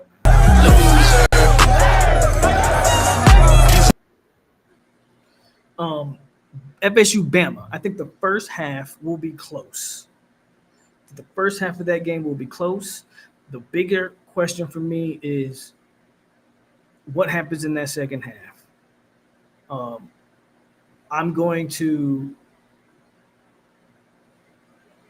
say something that people probably aren't going to like. I think Bama pulls away in that second half. And I'm thinking they make some adjustments defensively to limit whatever was working. So that's going to be the question for Florida State. Can you then adjust? Let's say the running game's actually kind of effective in the first half. Can you then switch? Can Thomas Castellanos in the second half, when Bama's keying in on the run game and maybe the quarterback scramble game, can now he make the throws downfield? Can he hit those throws? Can he hit those wide? Can he do those things? Can he drop back and make those passes? I don't know. Is the defense going to have enough gas in the second half to continue to contain Bama? I don't know. Again, I got to see it to believe it. Y'all can be mad at me in the chat. Just still give the video a thumbs up. Don't give me a thumbs down. Actually, thumbs up, thumbs down, whatever. As long as you interact with the video, I'm happy. I think Bama pulls away in that second half, man, and I think the final score is like 41-20. And FSU only gets like a field goal in the second half. That's my prediction as of right now, 41-20 Alabama. Let me hear it in the chat. You can tell me how wrong I am, and you can tell me I'm whatever. I know Noel Sage doesn't like that, and whoever else doesn't like it, and that's fine. But as of right now, it's hard for me to see full 4 quarters. For FSU to win that game, Thomas is going to have to pass for 2+ and run for 50 yards plus and have about a total of 4 touchdowns. Like, he's going to have to stake his Heisman claim really early for FSU to have a chance in that game. And that is my 100% belief. If he plays out of this world, then sure, FSU can win the game. I just,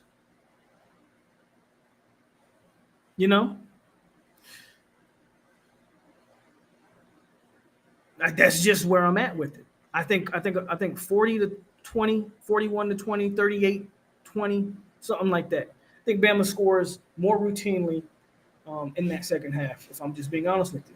And one thing about me, like it says, I'm the goddamn truth. I just tell you the truth. I just tell you how I feel.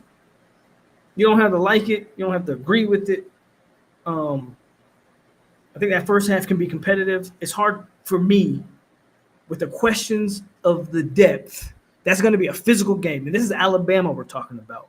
So we're talking about a physical game. We're talking about guys will get hurt. Whether it's TC or not. Players will have to sit out series or whatever. Might even miss a guy for the rest of the half. With a physical game, the questions that we have about the depth of this team, it's hard for me to see FSU going toe-to-toe at Bama for 4 quarters. Unless the quarterback's playing out of his mind. And unless there's guys not who we are suspecting that give valuable depth to this team and are playing way beyond expectations. 41-20 is my final prediction for FSU Bama. That can change between now and then. I'm not going to pretend like it will, That's legitimately, when I look at these two teams on paper, that's how I feel.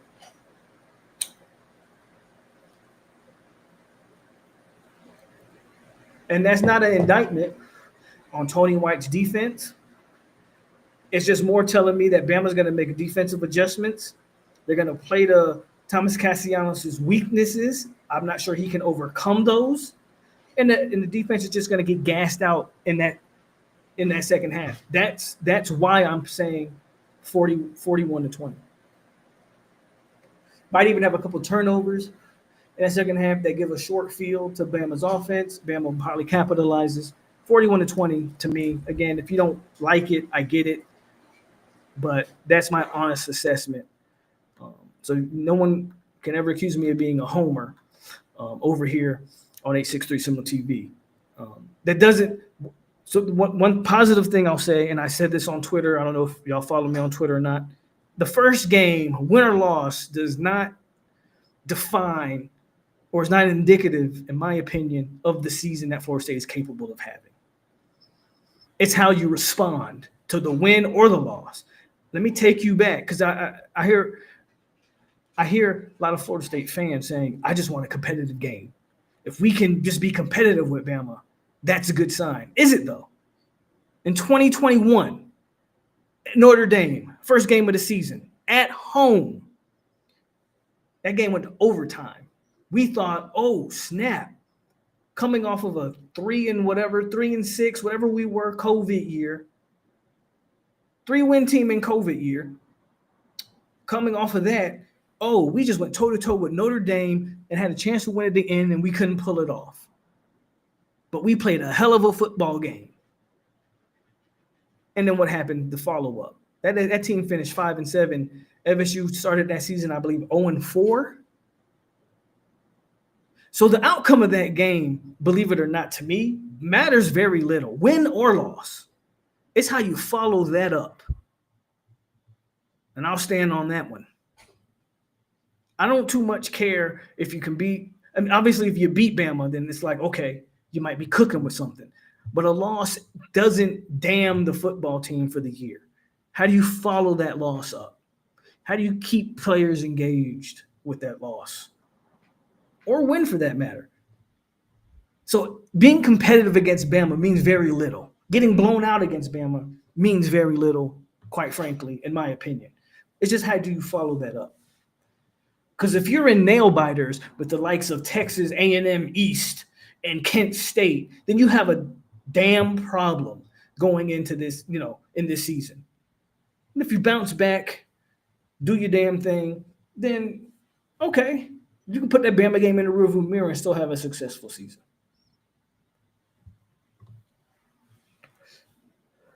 But being competitive in that game isn't some type of moral victory that I think FSU fans should hang their hat on.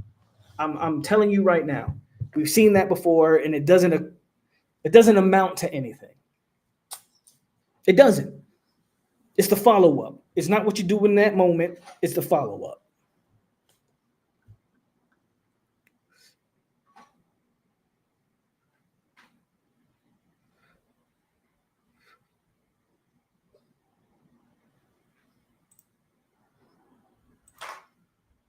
That's fair. And again, it's not about giving up the 40 points that, again, I'm not indicting Tony White's defense. I'm bullish on the defense. I think the defense is going to be a good defense. I'm simply saying if you can't sustain drives, then the defense will give up plays. The defense will run out of gas, like I've stated before. So 40 points isn't – I know the optics are going to look like, oh, snap, FSU got ran through. When in reality, your offense couldn't sustain anything. Maybe TC had some turnovers in that second half, and Bama got some short fields. Like, it's not me telling you that the defense is going to suck. It is me telling you that I don't think offensively we'll be able to sustain for 4 quarters. That's more so the offensive indictment than it is a defensive indictment.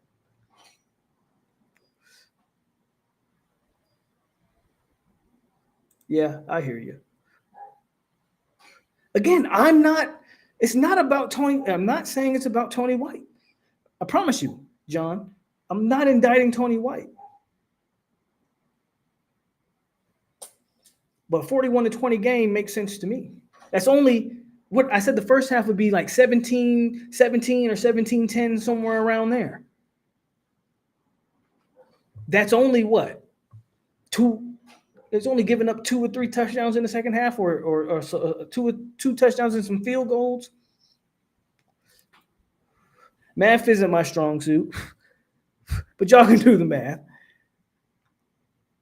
All right, Antoine. I'm not against it. If we can pull it out, I'm with you. I'm not against it.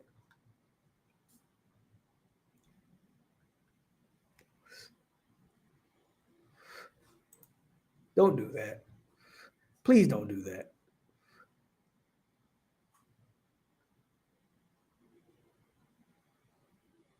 $28-20 going to the fourth would be a great scenario.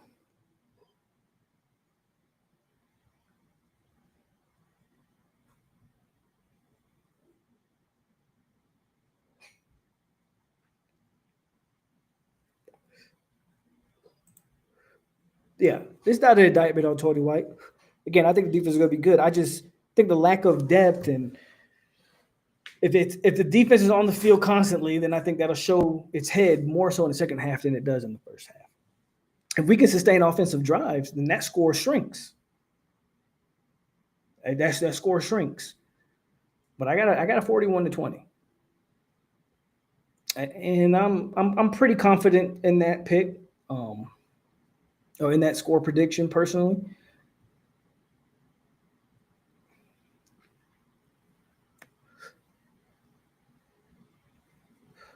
I know some Florida State fans don't like it, obviously, but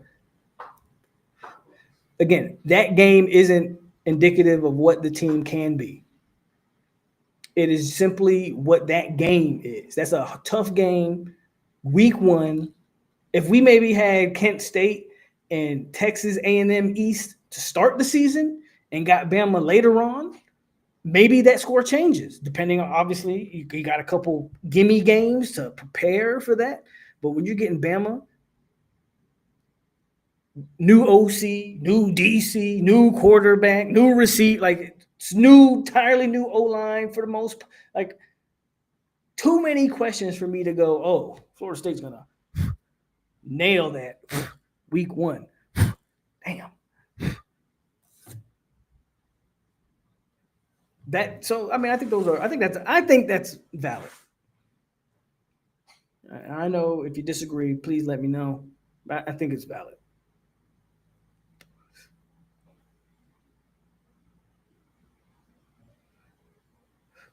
That would be amazing. I come on here waving TC's flag. I promise you I will. I promise you. I know people think I hate the kid. People think, whatever they think of me or they think of my thoughts on Thomas Castellanos. I hear you. I've made it no secret that I'm not high on Thomas Castellanos. I don't necessarily think he's a good quarterback or whatever. If he comes out and he balls out, I'm not going to sit here and be pissed off about it.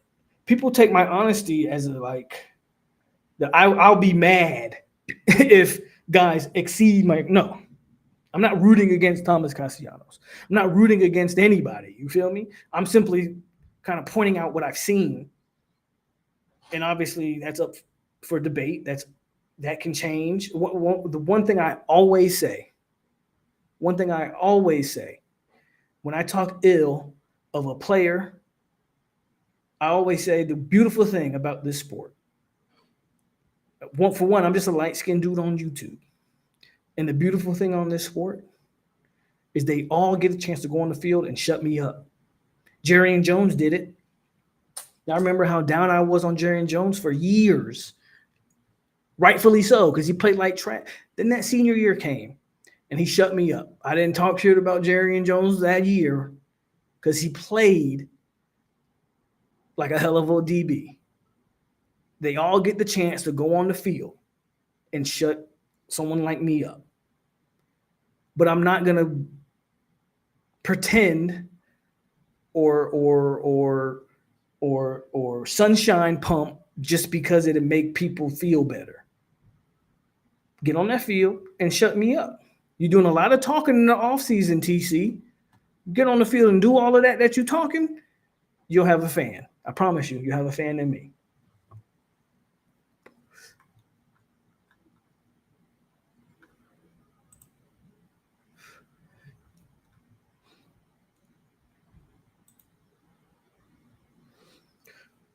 Noel says freshman factor. I believe Bama is going to run as much as they can. That's why I believe the game will be relatively low scoring.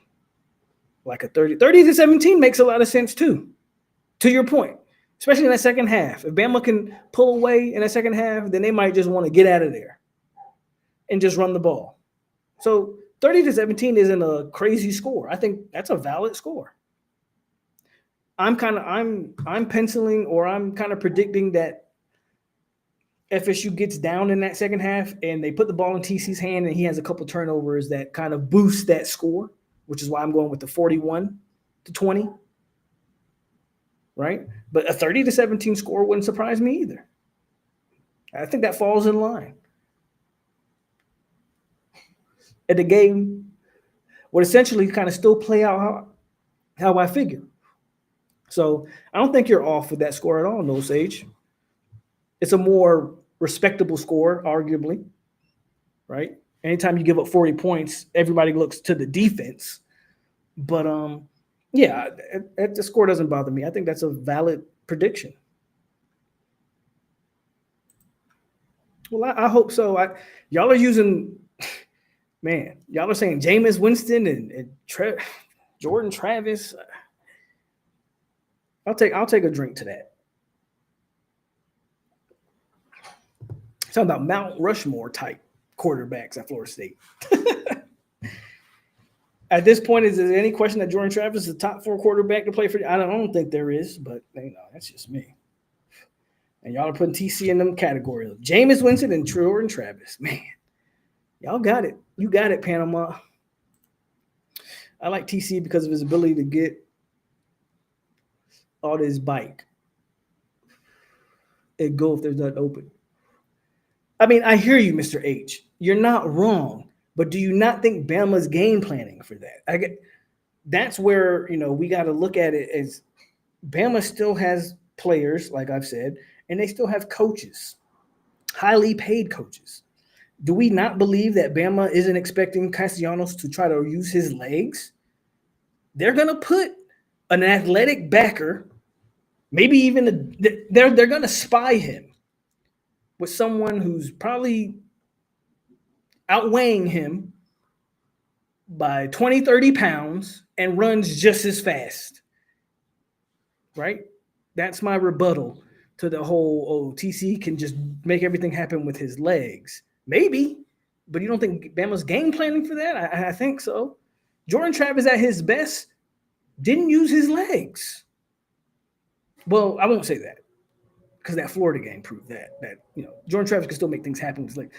But what made it, Jordan Travis was able to keep everybody honest because he could make the passes. He could find the holes. He could read a defense. He could make the throws.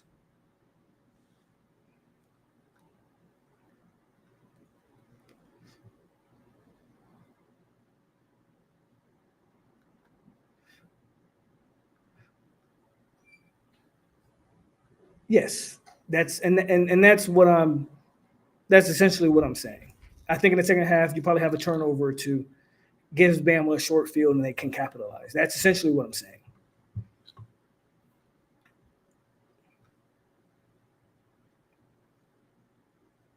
If we had 2014 Winston, do we win? Well, that's another question because 2014 Winston threw a lot of picks, but he also had Dalvin Cook and he had some other guys. I don't think we have that. So I don't know about that.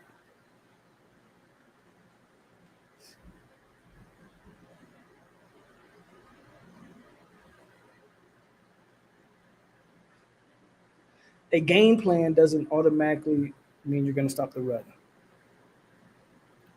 No, I don't think I'm saying that. I'm saying, but if you are expecting run and you load up the box, then maybe, I don't know, Dupree. I can't sit here and tell you for sure that Bama's going to stop the run or that FSU can run the ball. obviously that game has to be played on the field. I'm simply giving you what I believe how it will play out. And if I'm Bama, I play the first half kind of vanilla and see what you get. And in that second half, if the game goes how I think in my mind, I'm loading the box up, I'm spying the quarterback, and I'm daring TC to make the right throws. You see how it plays out?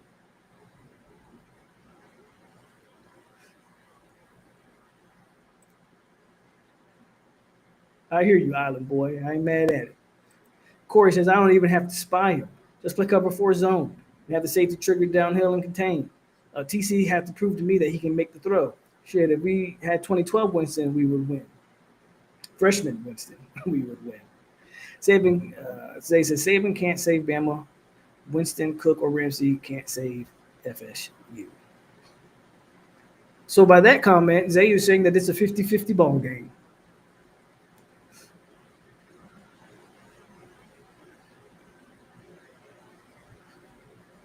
We gone on for 2 hours. I'm having a good time. If y'all having a good time, I'll stay on a little longer. If not, we can cut it. I won't say cut it short because we've been on for 2 hours, but we can cut it. I might just finish my drink and then call it a night.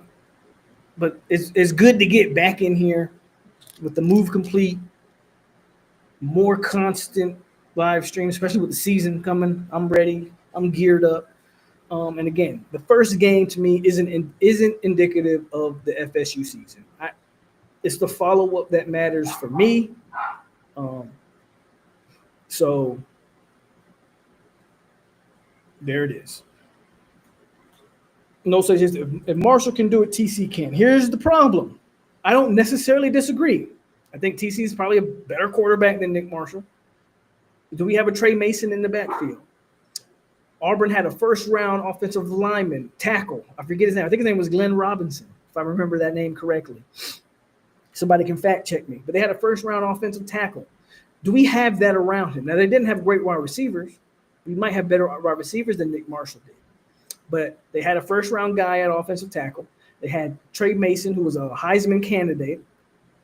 Do we have that around Thomas Castellanos to make that comparison, to say that if Nick Marshall can do it, TC can? Do we have the pieces around TC to do that? That's the question. That's the question. Do we have a Nick Marshall?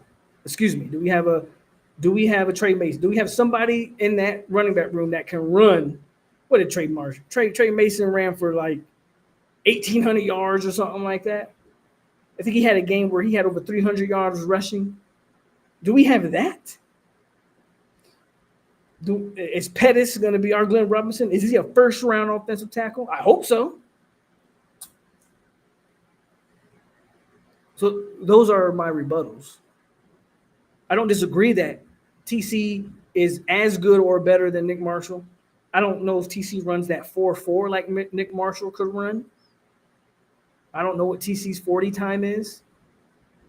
So I don't know if TC can do that. But he's probably a better thrower than Nick Marshall was. Maybe not as dynamic of a runner. But there were still pieces around Nick Marshall. And if you remember, Auburn had a lot of luck that year too. But not counting the luck. Just they had Trey Mason.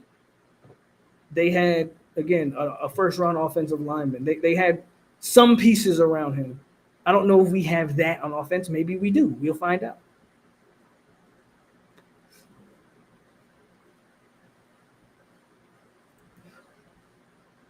So to give anybody some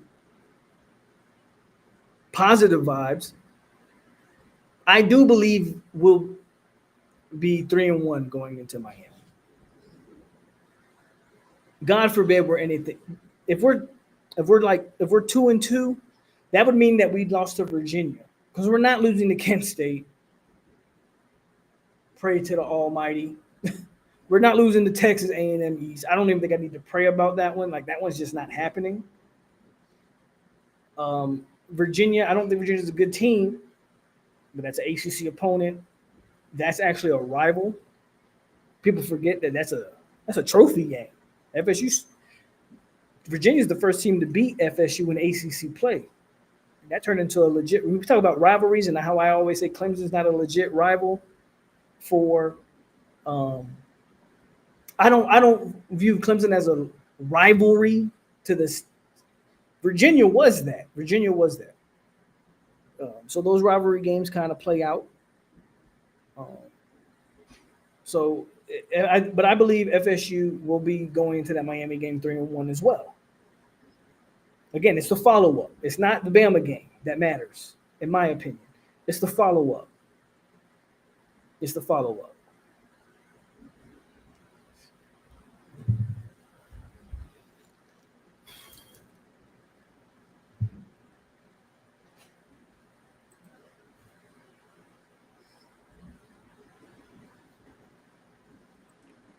TC runs a 4.4. That's good. If he runs a 4.4, hey, you got a chance.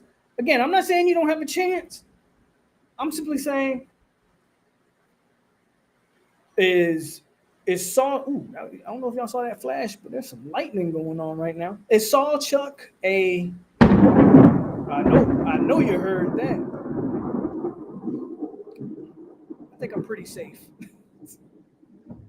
Might not be out here too much longer. I don't want to get struck by lightning. Is Saul Chuck Trey Mason? Is Droydell Trey Mason? That's where I'm really getting at. Is the talent around TC. We talk about Nick Marshall, and I get it. Go back and watch the game TC played against us, and tell me what in breaking route that he can complete, or what 7 route he can complete. It's all D, QB scramble, and screen game.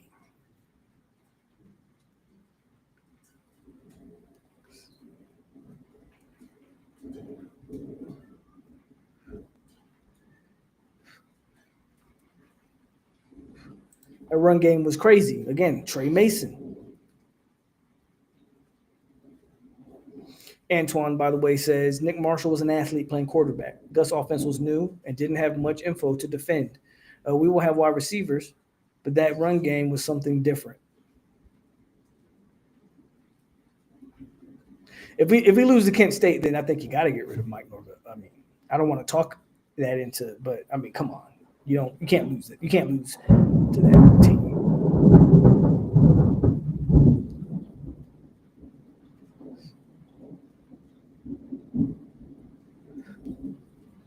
We'll see, Panama.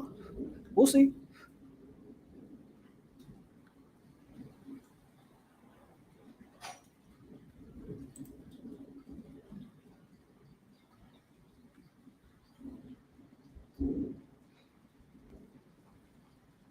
Corey, they're calling you bluff. They say they saying TC can make those throws. I don't disagree. Chroma probably is more talented than Trey Mason. But like you said at that last sentence, we just don't know if he can get there this year, right? This year is what's going to matter. I'm not sure we can get there this year either.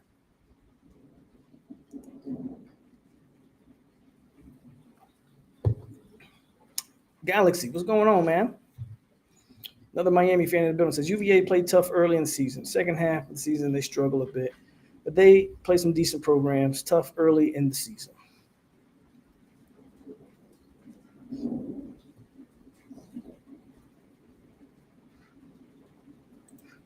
Again, they calling you bluff, Corey.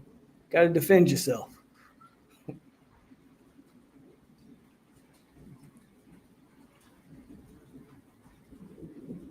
Yes, Mr. H. Mr. H says, so, Polk, are you predicting that are going to lose? Yes.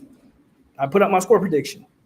To answer you directly, 41-20, I think is going to be the final score of Bama versus FSU. And Galaxy said, but you should be 3-1 going into that game, Miami game. I agree. Rain starting to come here. It rains so much more here in the desert than I anticipated. It's been raining kind of since, it rains off and on, every day.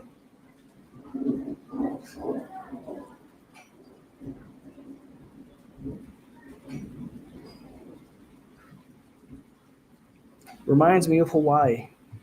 I know that rain's not gonna Hawaii rains year round. I know that's not going to be the case here. But yeah, the beautiful thing about Florida State this year is I think there's so many questions. And I know that's not something you would say, right? You want to have some concrete answers.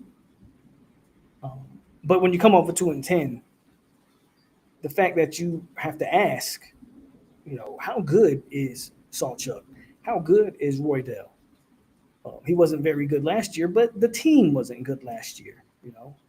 How good will the O-line? Like the questions I appreciate because it gives people things to talk about. This is the time of the season, as we know. The off season is where you get all the everybody's hyped, everybody's optimistic. The last season is in the rearview mirror. It doesn't matter, and it doesn't. It doesn't matter what happened last year. It's a new team, especially in today's day and age of college football. It's a new team. In today's age of college ball, these teams change drastically year after year. So that is the beautiful thing, is there are questions, and it makes you optimistic.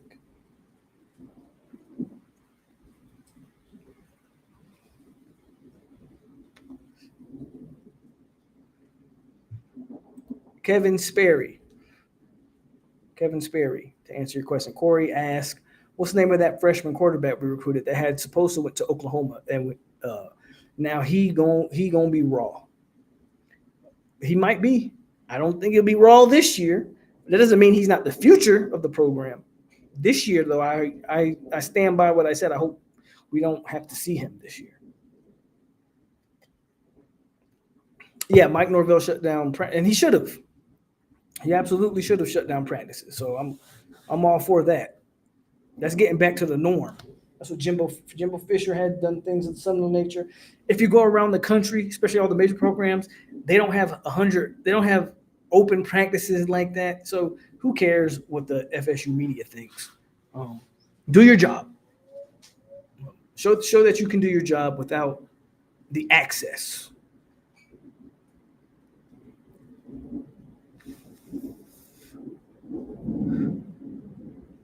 Entos says, yeah, we don't hear any lies before the season. We get to see for ourselves. Again, I think that's a positive for the fans personally. I don't think closed or open practices necessarily relate to wins on the team, wins on the field, but I think as a fan base, you definitely get a chance to be a lot more optimistic. And FSU's media wasn't great because the highlights they would post from practices would be some of the worst highlights. They would post some trash stuff. That's another reason why I 100% support closing practices, because look at what the War Chants or whoever has posted since Mike Norvell has been the head coach from those practices. They post the most ridiculous, worst highlight plays. They don't post anything good. They post stuff that you go, why are FSU media is supposed to be supporting this team and showing the best of the best? They post the worst highlights. So, yeah, close the practice.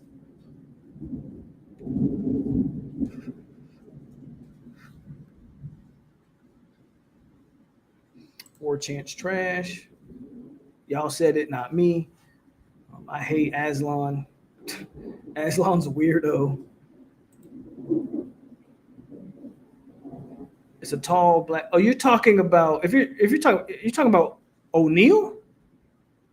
Well, he's not on the roster. He's a high school player. He's a commit. We have him committed to this class, but O'Neal is not on the.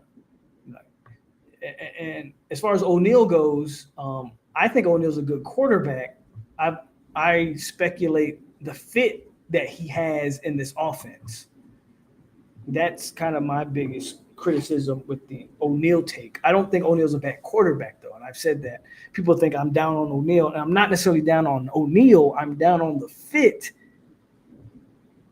in a Gus Malzahn system that is more predicated on the quarterback being able to be mobile, where O'Neal is more of a true pocket passer.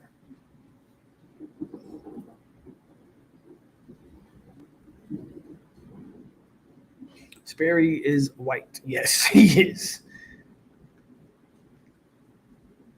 Yeah, Ed Visuals Media is not very good.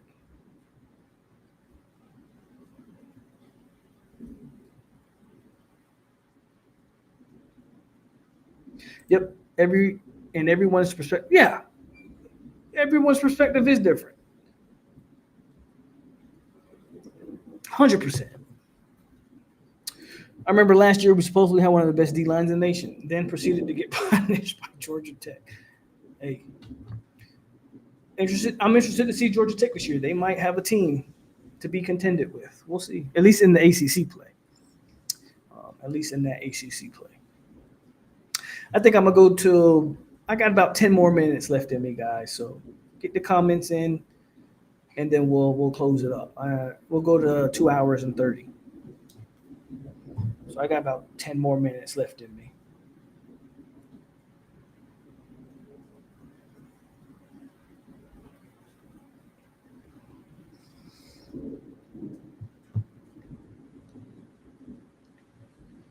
Yeah, Georgia Tech was sneaky last year. Remember, Georgia Tech almost beat Georgia last year. Georgia Tech, and they're looking to take a step up this year. So it's interesting to see what Georgia Tech does. I think Haynes King came back. We know they recruited fairly well for Georgia Tech standards. They might be a ACC sleeper. Make the scheme fit. That boy can make every throw. I seen it. Okay, Corey. Oh, and let me ask you this, because I hear you, and I'm not necessarily disagreeing with you. But you talk about watching tape. You talk about all these things.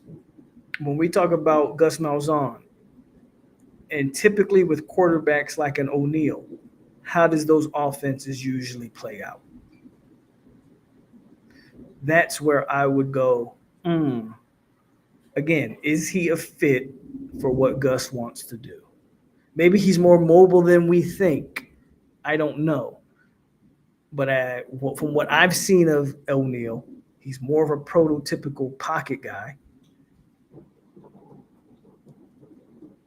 And, so there's some things there. Not only that, is O'Neal even going to be in play by the time it's time for him to play comes around? What's Mike Norvell's status going to be? Because, again, he's a high school player right now. That means you don't see him until next year at the earliest, which I doubt it. I doubt he plays as a true freshman. You're talking about not seeing Jaden O'Neal until 2027, 2028. Is Mike Norvell even the head coach at that point? Don't know. The number 11 at tailback killed Miami last year, too.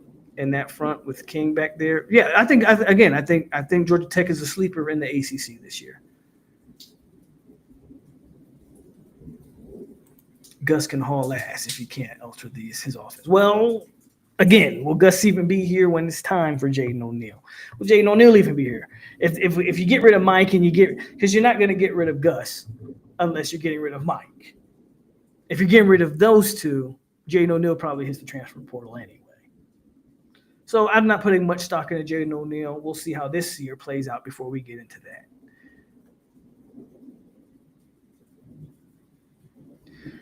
Where you rank Georgia Tech head coach? Great question, man. I've said for years that Georgia Tech is a sleeper. That school's in the heart of Atlanta, in the ACC. Only thing that holds Georgia Tech back is kind of their academics. Being in the South, they have a high standard of academics. That is why I think Georgia Tech doesn't recruit at the clip that they could recruit at. But that head coach is getting his guys. He's recruiting fairly well for Georgia Tech standards. You saw what they did on the football field last year. You mix that in with getting guys like Haynes King out of the transfer portal. I don't know where I rank him, but I would say he's probably a top 25 head coach in the country. But if O'Neal's like EJ, a step or two slower, then he's not very mobile because EJ wasn't very mobile. I don't believe a thing anymore. Prototypical pocket passer, most guys have the ability. We'll see. That's fair, right? You don't know. You don't know until you see it. And just because a guy looks a certain way in a certain offense doesn't mean he can't play a certain way in a different offense. So that's a fair assessment, I think, Dupree. I would say a tiger doesn't change his stripes. A cheetah doesn't change his spots, right? They are what they are. Now, granted, he agreed to commit to Florida State knowing who his offensive coordinator will be in Gus Malzahn. So he believes that he can be good in Gus Malzahn's system. So take that for what it's worth. They don't care about the athletics. That's why. Well, like I said, they have a high academic standard there. Polk, what QB we got, homie? We need to tell that man he don't play. Need something at QB. That's why we. So I don't know what next year looks like if we're kind of fast forwarding. Thomas Castellanos, from my understanding, does have another year of eligibility, and I don't see Thomas. I don't care how good he plays this year. I don't see him as a pro prospect, which means he probably would come back for another year if he plays well. If he doesn't play well, then you probably are going back to the transfer portal next year, for just being honest. You're probably going back to the transfer portal.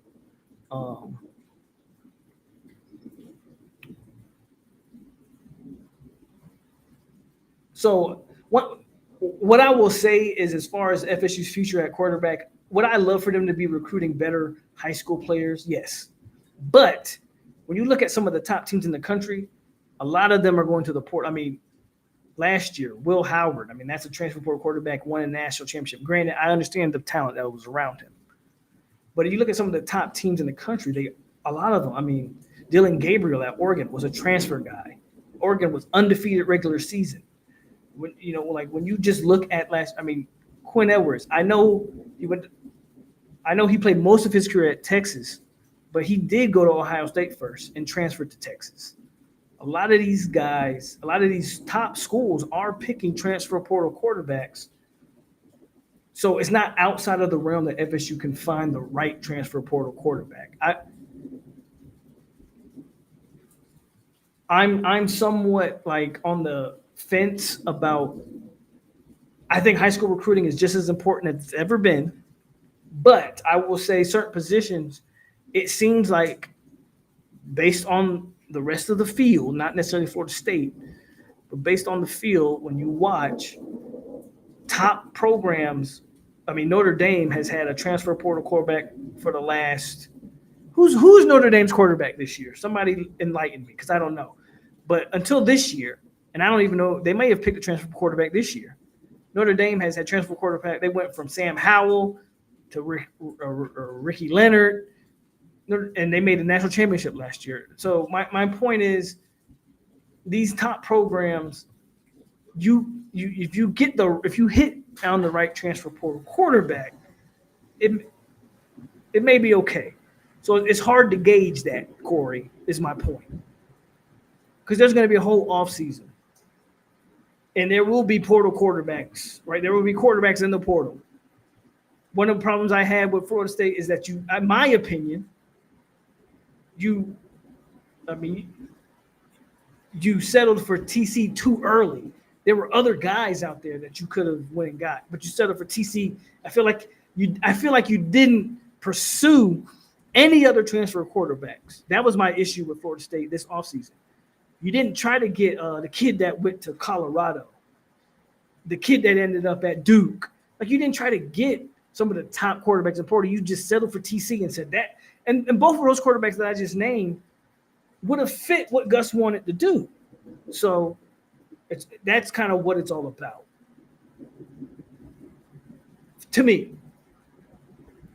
Galaxy C, I'm around 15 and 20. Talking about the Georgia Tech head coach. Bro, you crazy. EJ had wheels. He just never used them much. He could run. I'm not saying he couldn't run. But I remember early on in EJ's career, this personal thoughts with his size. EJ was legit 6'5", 240. And we knew he was mobile. I was like, oh, we might have a Cam Newton on our hand. But then when when EJ got further in his career, you knew he was more of a pocket passer. It's not that he couldn't run. Was he willing to run? And the only damage EJ did was on kind of design quarterback runs. He wasn't a guy that would when a play broke down, he was going to scramble heavily, right? I'm not saying he couldn't run.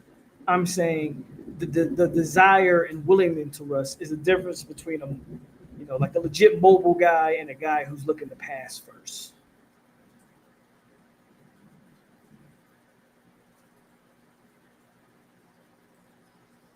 I said the same thing. Some within the UNFM base want to develop a high school kid. I say go back in the portal again at Miami Forge. The portal quarterback, if you look at quarterbacks nationwide, a lot of schools are going the transfer route for quarterbacks. It doesn't mean that the high school quarterback is null and void, but it does mean that, teams, coaches are picking veteran guys. So we'll see.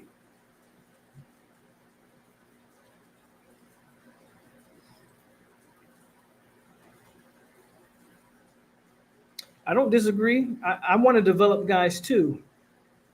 But again,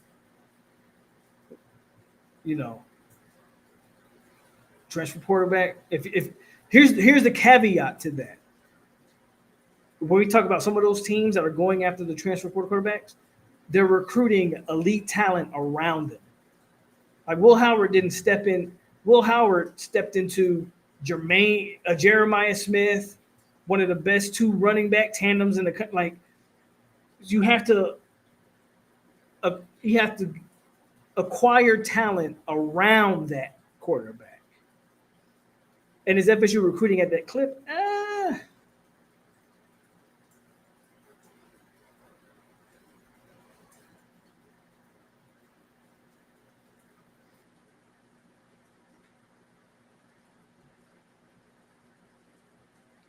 I get it. I know why they jumped on him early. I don't agree with jumping on him as early as they did. That's because of Jimbo, though. Fair. I understand Jimbo and the offense that he called. So that's fair.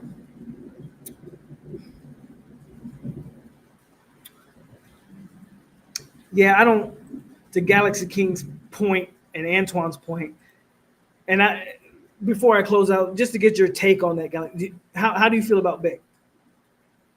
Because me personally, so if you don't know, when it came to Cam Ward, I was high on Cam Ward 2 years ago. And I'm not saying that because I'm trying to boost myself up, but I called Cam Ward quarterback 1 2 years ago when he was at Washington State. I was like, yeah, that's because arm talent is one thing about a quarterback, man. You can tell when a quarterback has it. When he was at Washington State, I said, oh, this might be the best quarterback in the country. People told me I was crazy. Then he went to the portal, and that was the guy I wanted over DJ 100%. And FSU, for whatever reason, didn't. They thought DJU was just as good. So you know how that played out. But my question is, what do you think about? Because here's my problem with Carson Beck. I believe, unlike Cam Ward, so you look at Cam Ward, that was a guy playing with a bunch of nobody. Can you name another player at Washington State? Running back, wide. Can you name another player at Washington State? Cam Ward was the catalyst. Cam Ward elevated the Washington State offense. I don't believe Carson Beck elevated Georgia's offense. I believe he was a product of the elite talent around him. That is my issue with Cam Ward going to Miami, Miami fans are expecting this guy to be what Cam Ward was. I think you're sadly mistaken if that's the expectation, because I don't see it. Whereas with Cam Ward, I saw it. And again, my evals aren't 100%. I'm not saying they are, but again, I was high on Cam Ward 2 years ago. I did say Ewers was that guy. To Noel 850's point, the problem with Ewers is he capped out too early. And if you go back and listen to me talk about Ewers coming out of high school, I said that. I said Ewers is that guy. But my biggest concern with Quinn Ewers coming out of high school was, is he already capped out? Come to find out, that came to fruition. I still think Ewers, when it comes to throwing the football, strictly throwing the football, I believe Ewers is as good as anybody you can name. The problem with Ewers is he isn't a great athlete, and I believe he capped out super early, probably his senior year of high school. I don't believe Ewers got better from year 1, 2, and 3. Elite arm, subpar everything of it. He doesn't have intangibles. He doesn't have any of that other stuff. Cam Ward is sneaky mobile.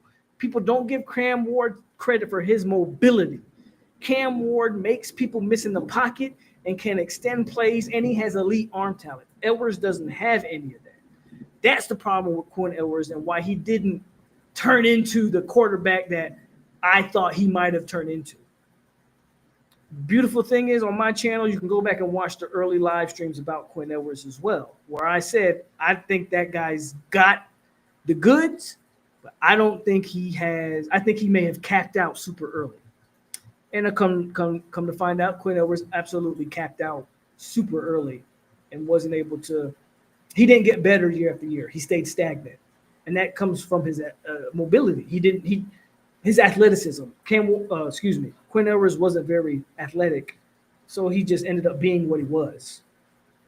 I still think he throws a football as good as anybody you can name, but I don't think he has the it factor, and I don't think he athletically is anything special. Cam Ward is sneaky. Cam Ward has it factor, has an elite arm, and I think he has an it factor. Well, I said that already. Has it factor, has an elite arm, and is sneaky athletic, more than people give him credit for.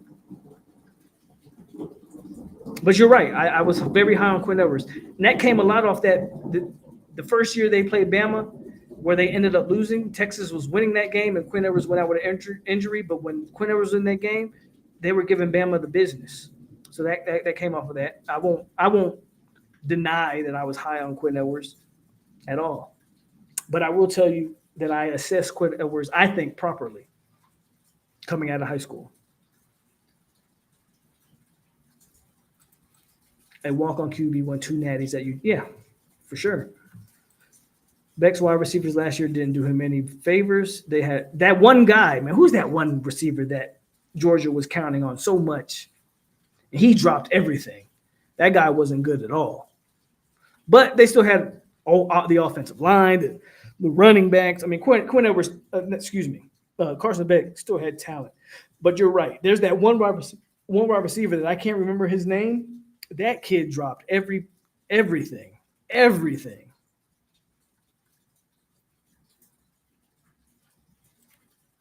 Facts.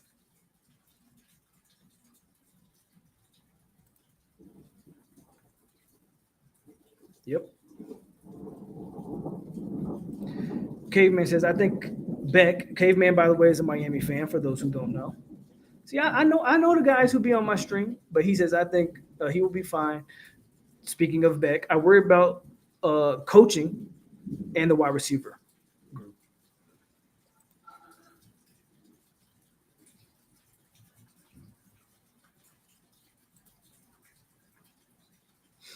Cam had stacked receiving core. Beck has unproven guys. Cam had fucking Restrepo, for sure. He had Restrepo.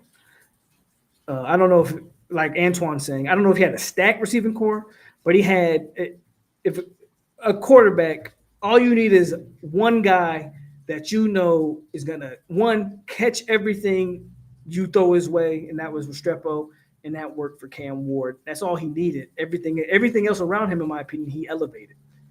So I wouldn't call Miami's receiving core stacked, but he had a guy in Restrepo who was as sure-handed as you can name.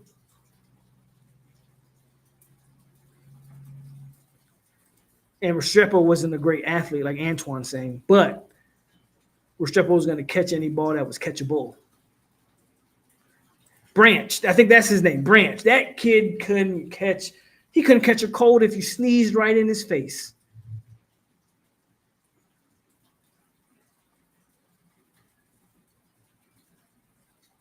Yeah, I don't think that 30. Arroyo is a sleeper. I think Arroyo is going to be a hell of a pro, actually. Arroyo was sneaky good at Miami. Miami always getting them tight ends, man. I think Arroyo is going to be a hell of a pro. Forget the 35-year-old tight end, but Arroyo, I think, is going to be really good. Restrepo was a dog before Cam. Absolutely, 100%. I'm not saying he wasn't a good player before Cam. I'm saying Cam had that, though. But again, just one guy I wouldn't call stacked, right? I wouldn't call him stacked. He was a good player. I wouldn't call it a stacked receiving core. But that kind of goes to my point about Cam Ward was, again, I haven't seen anybody do it in the chat. Feel free to name me the receiver, that tight end, whatever, running back that he had at Washington State. So when he got a guy who was good at Miami, he made him look like Julian Edelman or Wes Welker. That's kind of the point I'm getting to.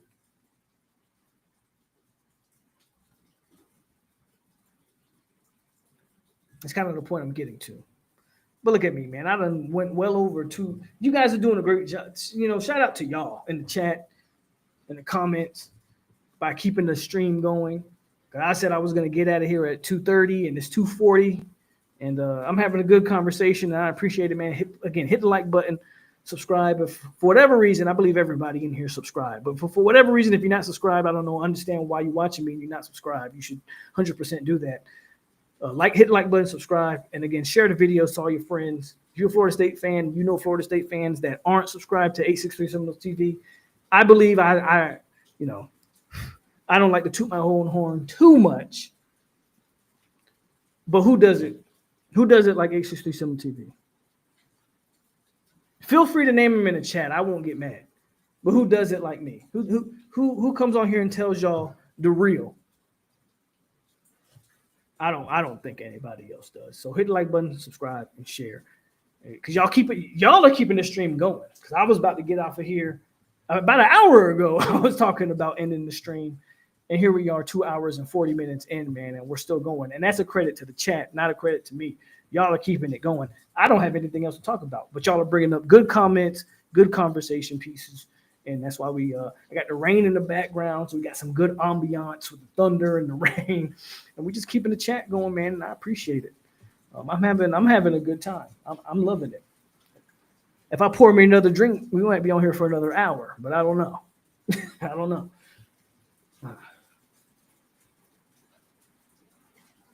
I'm high on Beck, but have to wait to Notre Dame to see how it meshed. With Cam, we had spring footage. Did y'all not have a spring game, Galaxy? Did Miami also not have a spring game? I don't remember. So I'm asking. And then Beck wouldn't have been ready for y'all's spring game anyway. So that's kind of irrelevant because he had that Tommy John surgery. So Beck wouldn't have necessarily been ready for y'all's spring anyway. Again, I believe personally, people that say I'm, just a Florida State fan, so I'm gonna hate on Miami. But I told Miami fans last year what y'all was getting in Cam Ward, and I believed in Cam Ward, and I'm excited to watch Cam Ward in the pros because that's my guy, and I'll stick with that because I personally, I'm gonna say it again, I peeped Cam Ward out. And y'all know Jerg be on here with me time and time again. I peeped Cam Ward out way before he ever got to Miami. I peeped Cam Ward out super early and said, I think this kid is legit.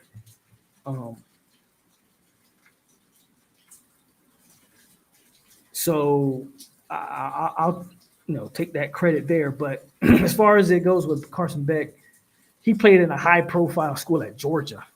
And I never looked at Carson Beck and said, I think that's the guy. Like, it's just me. That's just me. But we'll see. We'll see what he does.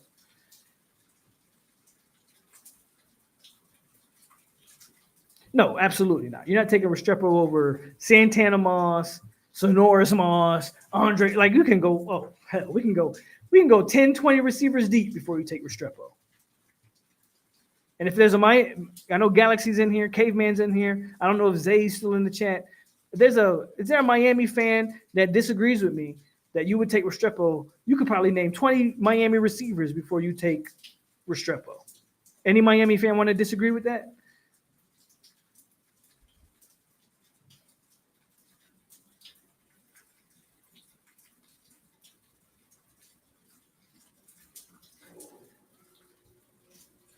Wasn't Jacoby George at Georgia last year? I don't think he had Jacoby George. No, I'm thinking about the other kid. He had Jacoby George. I know Jacoby George. That's the one that broke that in 2023. He had that fluke play because Kevin Knowles took one of the worst angles you could ever take. Again, I still wouldn't call the Miami receiving corps stacked, but I hear you.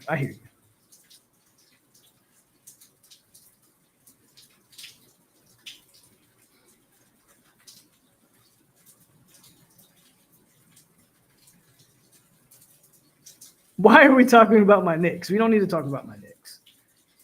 It's not basketball season, and we don't need to talk about the Knicks just yet. But I did pour another drink, so we'll see.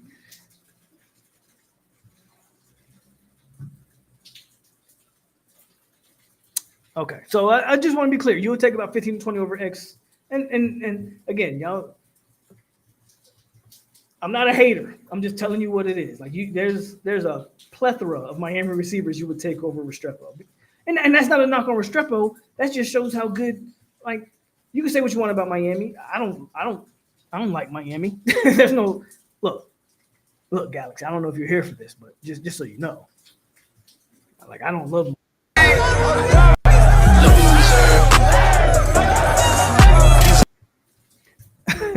like, I don't love Miami in the least. But Miami is, throughout the years, has produced talent, right? At almost every position you can think of. Is there a position that you can think of that Miami hasn't produced talent? Running back, Willis McGahee, Clinton Portis, Frank Gore. Wide receiver, Michael Irvin, Andre Johnson. Like, tight end, Kellen Winslow, Greg Olson. Even offensive line, they've had some good guys. D-line, Warren Sapp, Calais Campbell, linebacker, Benson, Ray Lewis. I didn't even mention John Brown at defensive line. Secondary, Antrell Roll, Sean Taylor, God rest his soul. Lost him way too early. Might have went down as Ed Reed. You talk about the best safeties ever. Sean Taylor was on his way. Ed Reed is that, right? So I don't want to give too much love to Miami, but that's a talent factory. And it's a shame that it's such a talent factory and in 20 years can't win the ACC. Has been irrelevant's a strong word, but hey, it is what it is.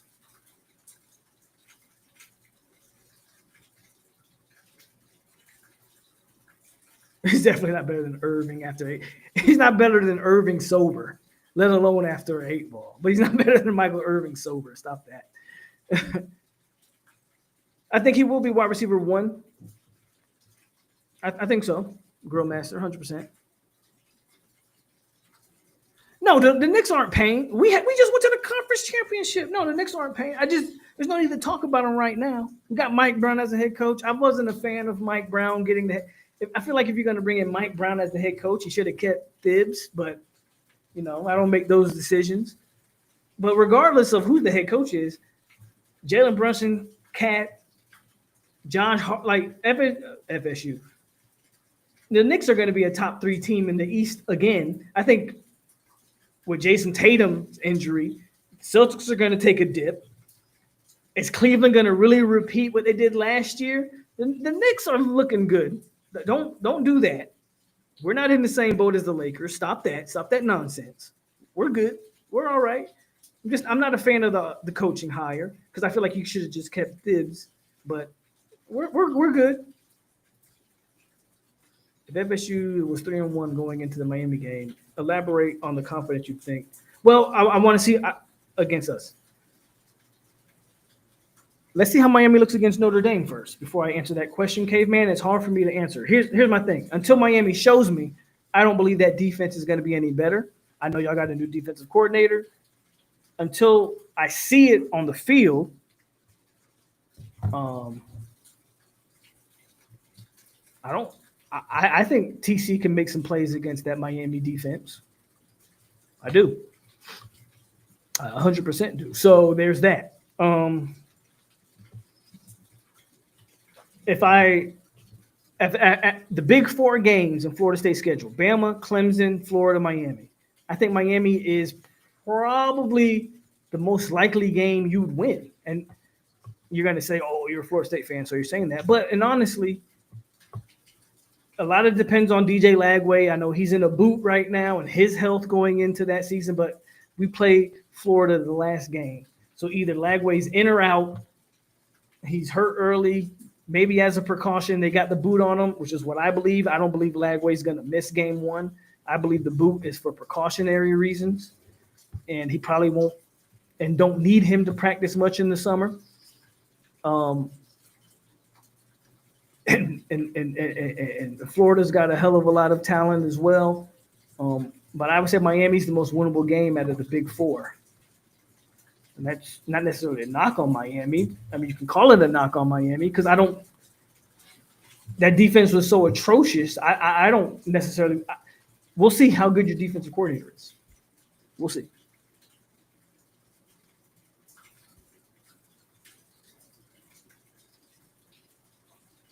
Reggie Wayne. There's a lot of guys at Miami, bro.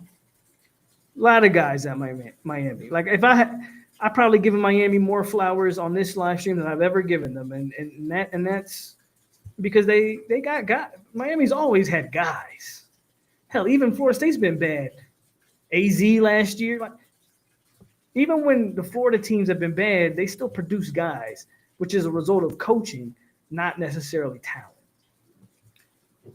So there's that.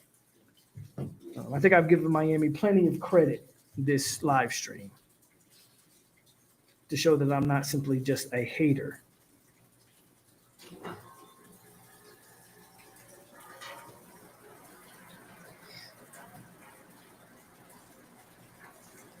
But Miami's going to have to show me that they have improved their defense. I think Miami's running game and O-line will be good. But if that back end of that defense isn't any good, I think TC can do some stuff. FSU will beat both UF and Miami. There you go. Champs 99 said it. Champs 99 said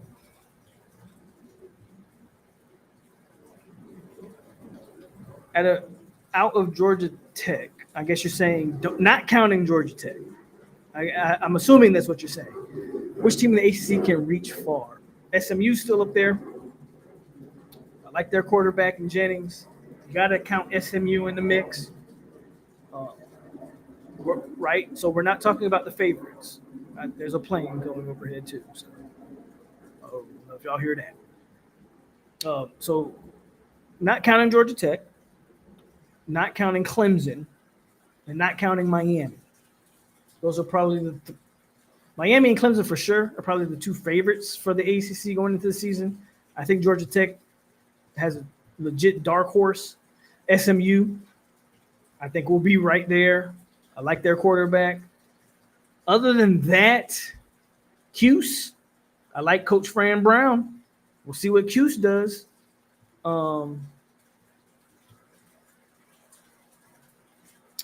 Outside of that, though, I think a lot of the ACC teams kind of took a dip. Yeah, I would go with Clemson 1, Miami 2, Georgia Tech 3. And I'm not counting Florida State either, right?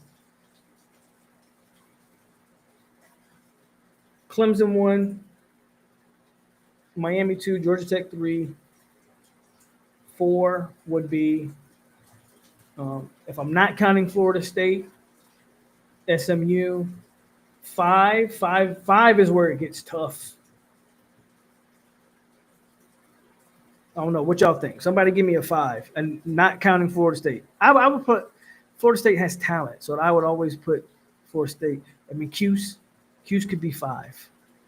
Again, I'm not counting Florida State in that because I think Florida State can be just as good as Cuse or SMU or Georgia Tech for that matter. Florida State could be as good as the third best team or second best team in the ACC. I think Clemson is kind of legit number 1.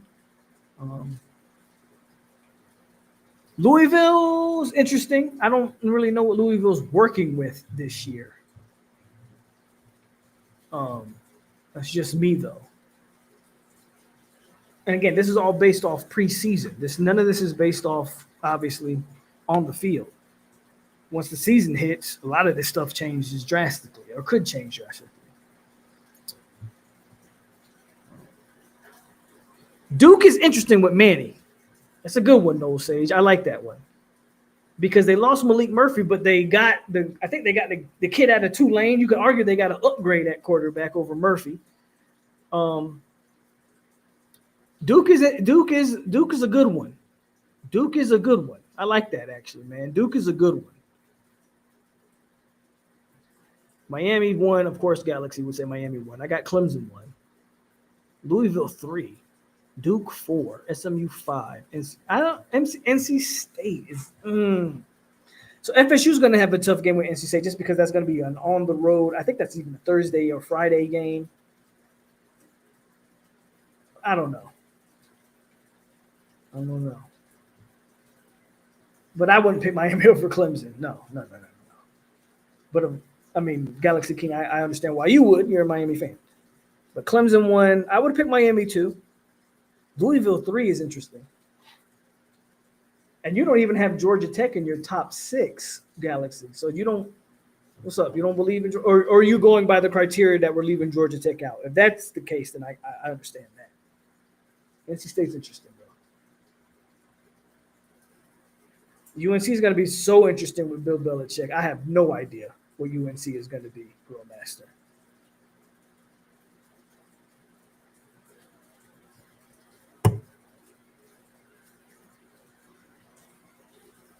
Miami can't win the ACC if they're so dependent on it.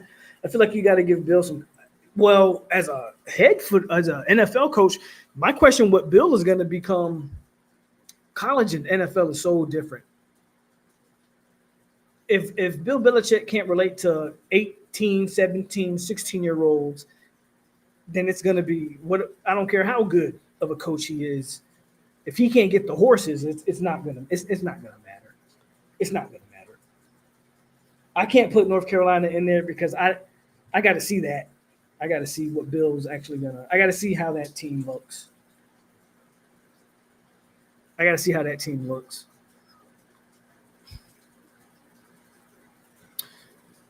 Isn't Jones still at Virginia Tech? I think Jones is still at Virginia Tech. That could be an interesting team to watch.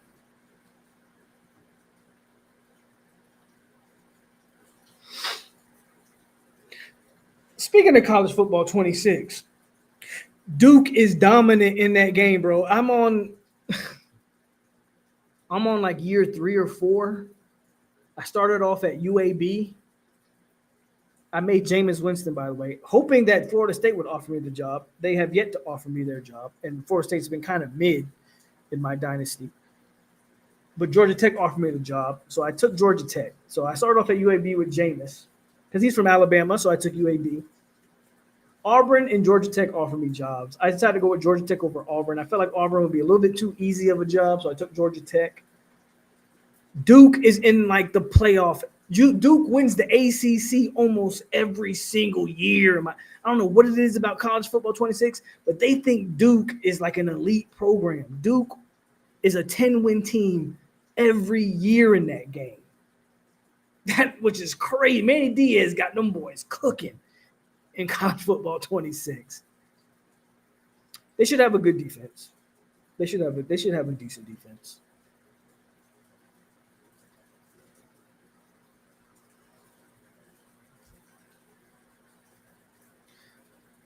I think 25 is better than 26 too. 26 did some good things, but that game, 26 is buggy as hell. Buggy as hell. By the way, speaking of that, I am gonna eventually get to. I was waiting to get established, but I am gonna eventually get to a. I'm gonna do a dynasty with the 863 Seminole TV fans. So if y'all interested, let me know. I do plan on doing another dynasty. I didn't start it initially because I wanted to get settled, but I should be starting that up. So if you need to be on the Discord or whatever, let me know. I can add you, and we can start that. He said Pittsburgh, man. On my game, Duke is a beast every year. I don't know what it is about Duke, but Duke is a beast every year. Yeah, Delaware's crazy. That's a crazy rebuild. UAB wasn't that bad. I guess because it's in Alabama, so I was able to kind of recruit decently. And I think I'm going to win a natty at Georgia Tech. I did see that I had an update for it today as well. You're right, but they didn't give a patch details for it, so I don't know what they and it was a small update. It was like 500 megabytes, so it wasn't even a big update.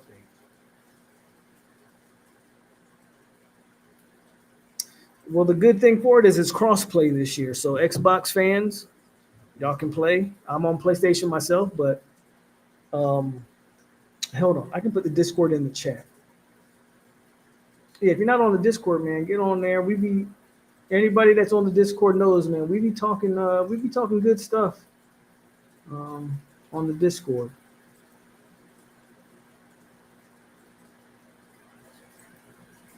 Shit, how do I share the Discord? I haven't had to share the Discord in a while. Give me a second.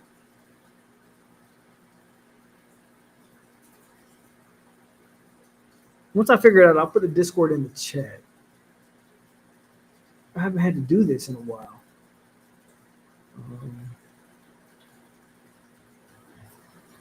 But I know some of y'all in the chat are already in the Discord.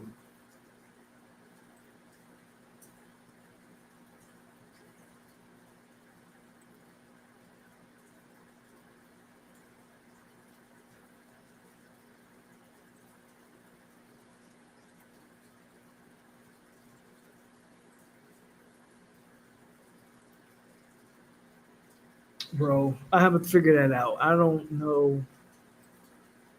Oh, okay. Here we go. Got it. Here's the Discord link, man, if y'all want to join the Discord. Granted, if you're a Miami fan, you might want to join Discord because it's all Florida State talk, but there's a Discord.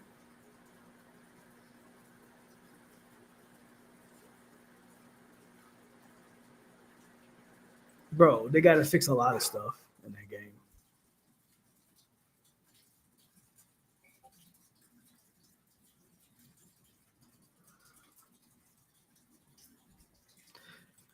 I use Penn State's playbook. I like playing Penn State's playbook. Because they have a mix of like Wildcat. Penn State's playbook is really good in that game.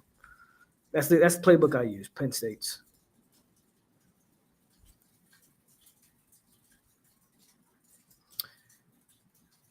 It'll be as loud as the. So I know the new renovations to Dope knocked about 20. Remember, Dope used to sit about 80K. Now it's down to like 60. But that's irrelevant if you don't know. Like I've been to Dope I've been on the field, on the sidelines I was on the field, on sidelines during the Miami game. Awesome experience.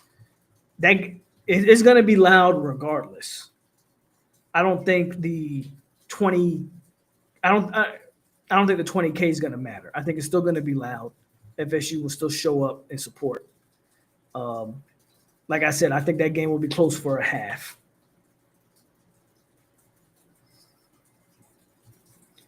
Second half, I think Bama pulls away. Houston has a solid playbook too. I've tried their playbook. They got a solid playbook. I like Penn State's because they have a mix of like the Wildcat. I like Penn State's playbook.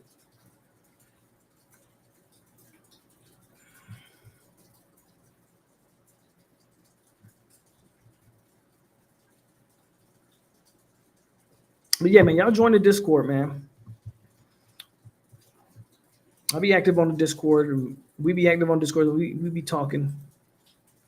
The Discord is where you're gonna get my real opinion. Well, first of all, you get my real opinions on live stream. But when I'm not able to go live, I give a lot of opinions on the Discord.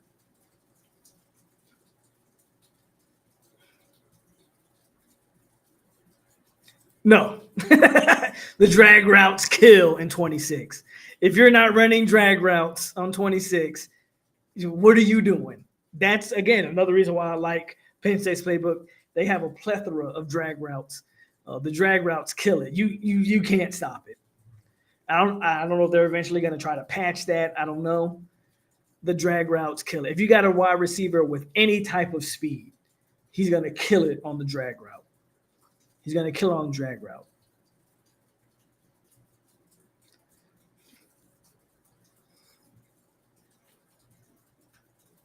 Arkansas State was the team I used last year in the dynasty last year. I used Arkansas. I think I might change the rules this year and just let people pick whatever team they want to pick and not go with the 1-star programs and have to build up. I don't know yet, but we'll get to that. If you're interested, if you're interested in the dynasty on 26 this year, hit me up, and we'll get it cracking. We'll have a good time. By far, not even close. The most OP, yeah. Run dual drags, bro. Run one drag on, run dual drags. Guarantee you somebody every time. Run dual drag. You run the dual drags with the halfback running into the flats, even if the dual drags are covered, because there are some defensive coverage that are covered the dual drags. The flats will be open. The flats will be open. 100%, Antoine. 100%. You run the dual drags with the flat. Somebody's always going to go. You're always going to have something. OP plays definitely RPO bubble out of the gun bunch. Penn State's got good RPO plays too. Again, I think Penn State has the best playbook in the game. That's just my opinion.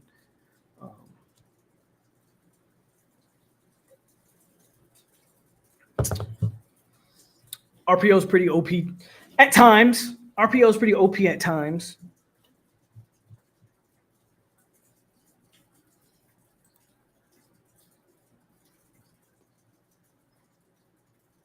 Like I said, get the dual drags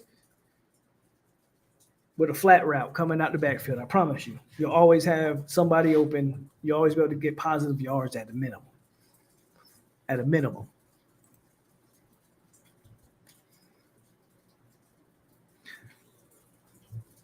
But all right, y'all. I know it's getting late because it is 10 o'clock here and I'm on Mountain Time, which means it is about midnight Eastern Time, 11 o'clock Central Time. So I'm going to call it a night. I thank everybody who hit your boy up, came into the live stream, hit the like button again, subscribe and share. I'm going to get on up out of here. Expect something next week. Definitely going to go live again. Make this a weekly thing now that I'm established, not moving anymore. Finally, I can settle down a little bit. I'm going to call it a night tonight. We went 3 hours strong.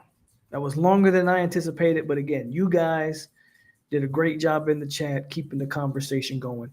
We did 53 strong. I think we were up to 70 at one point in the live stream. So as always, man, it's your boy Polk over here on 863 Seminole TV. Again, I put the Discord in the chat. Hit that if you want to join. It's your boy Polk around 863 Seminole TV. I want y'all to stay classy.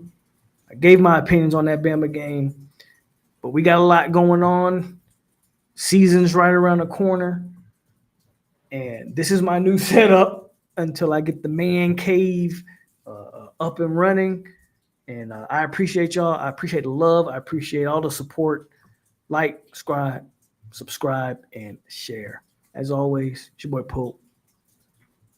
Stay classy. And we are out here. Go Noles.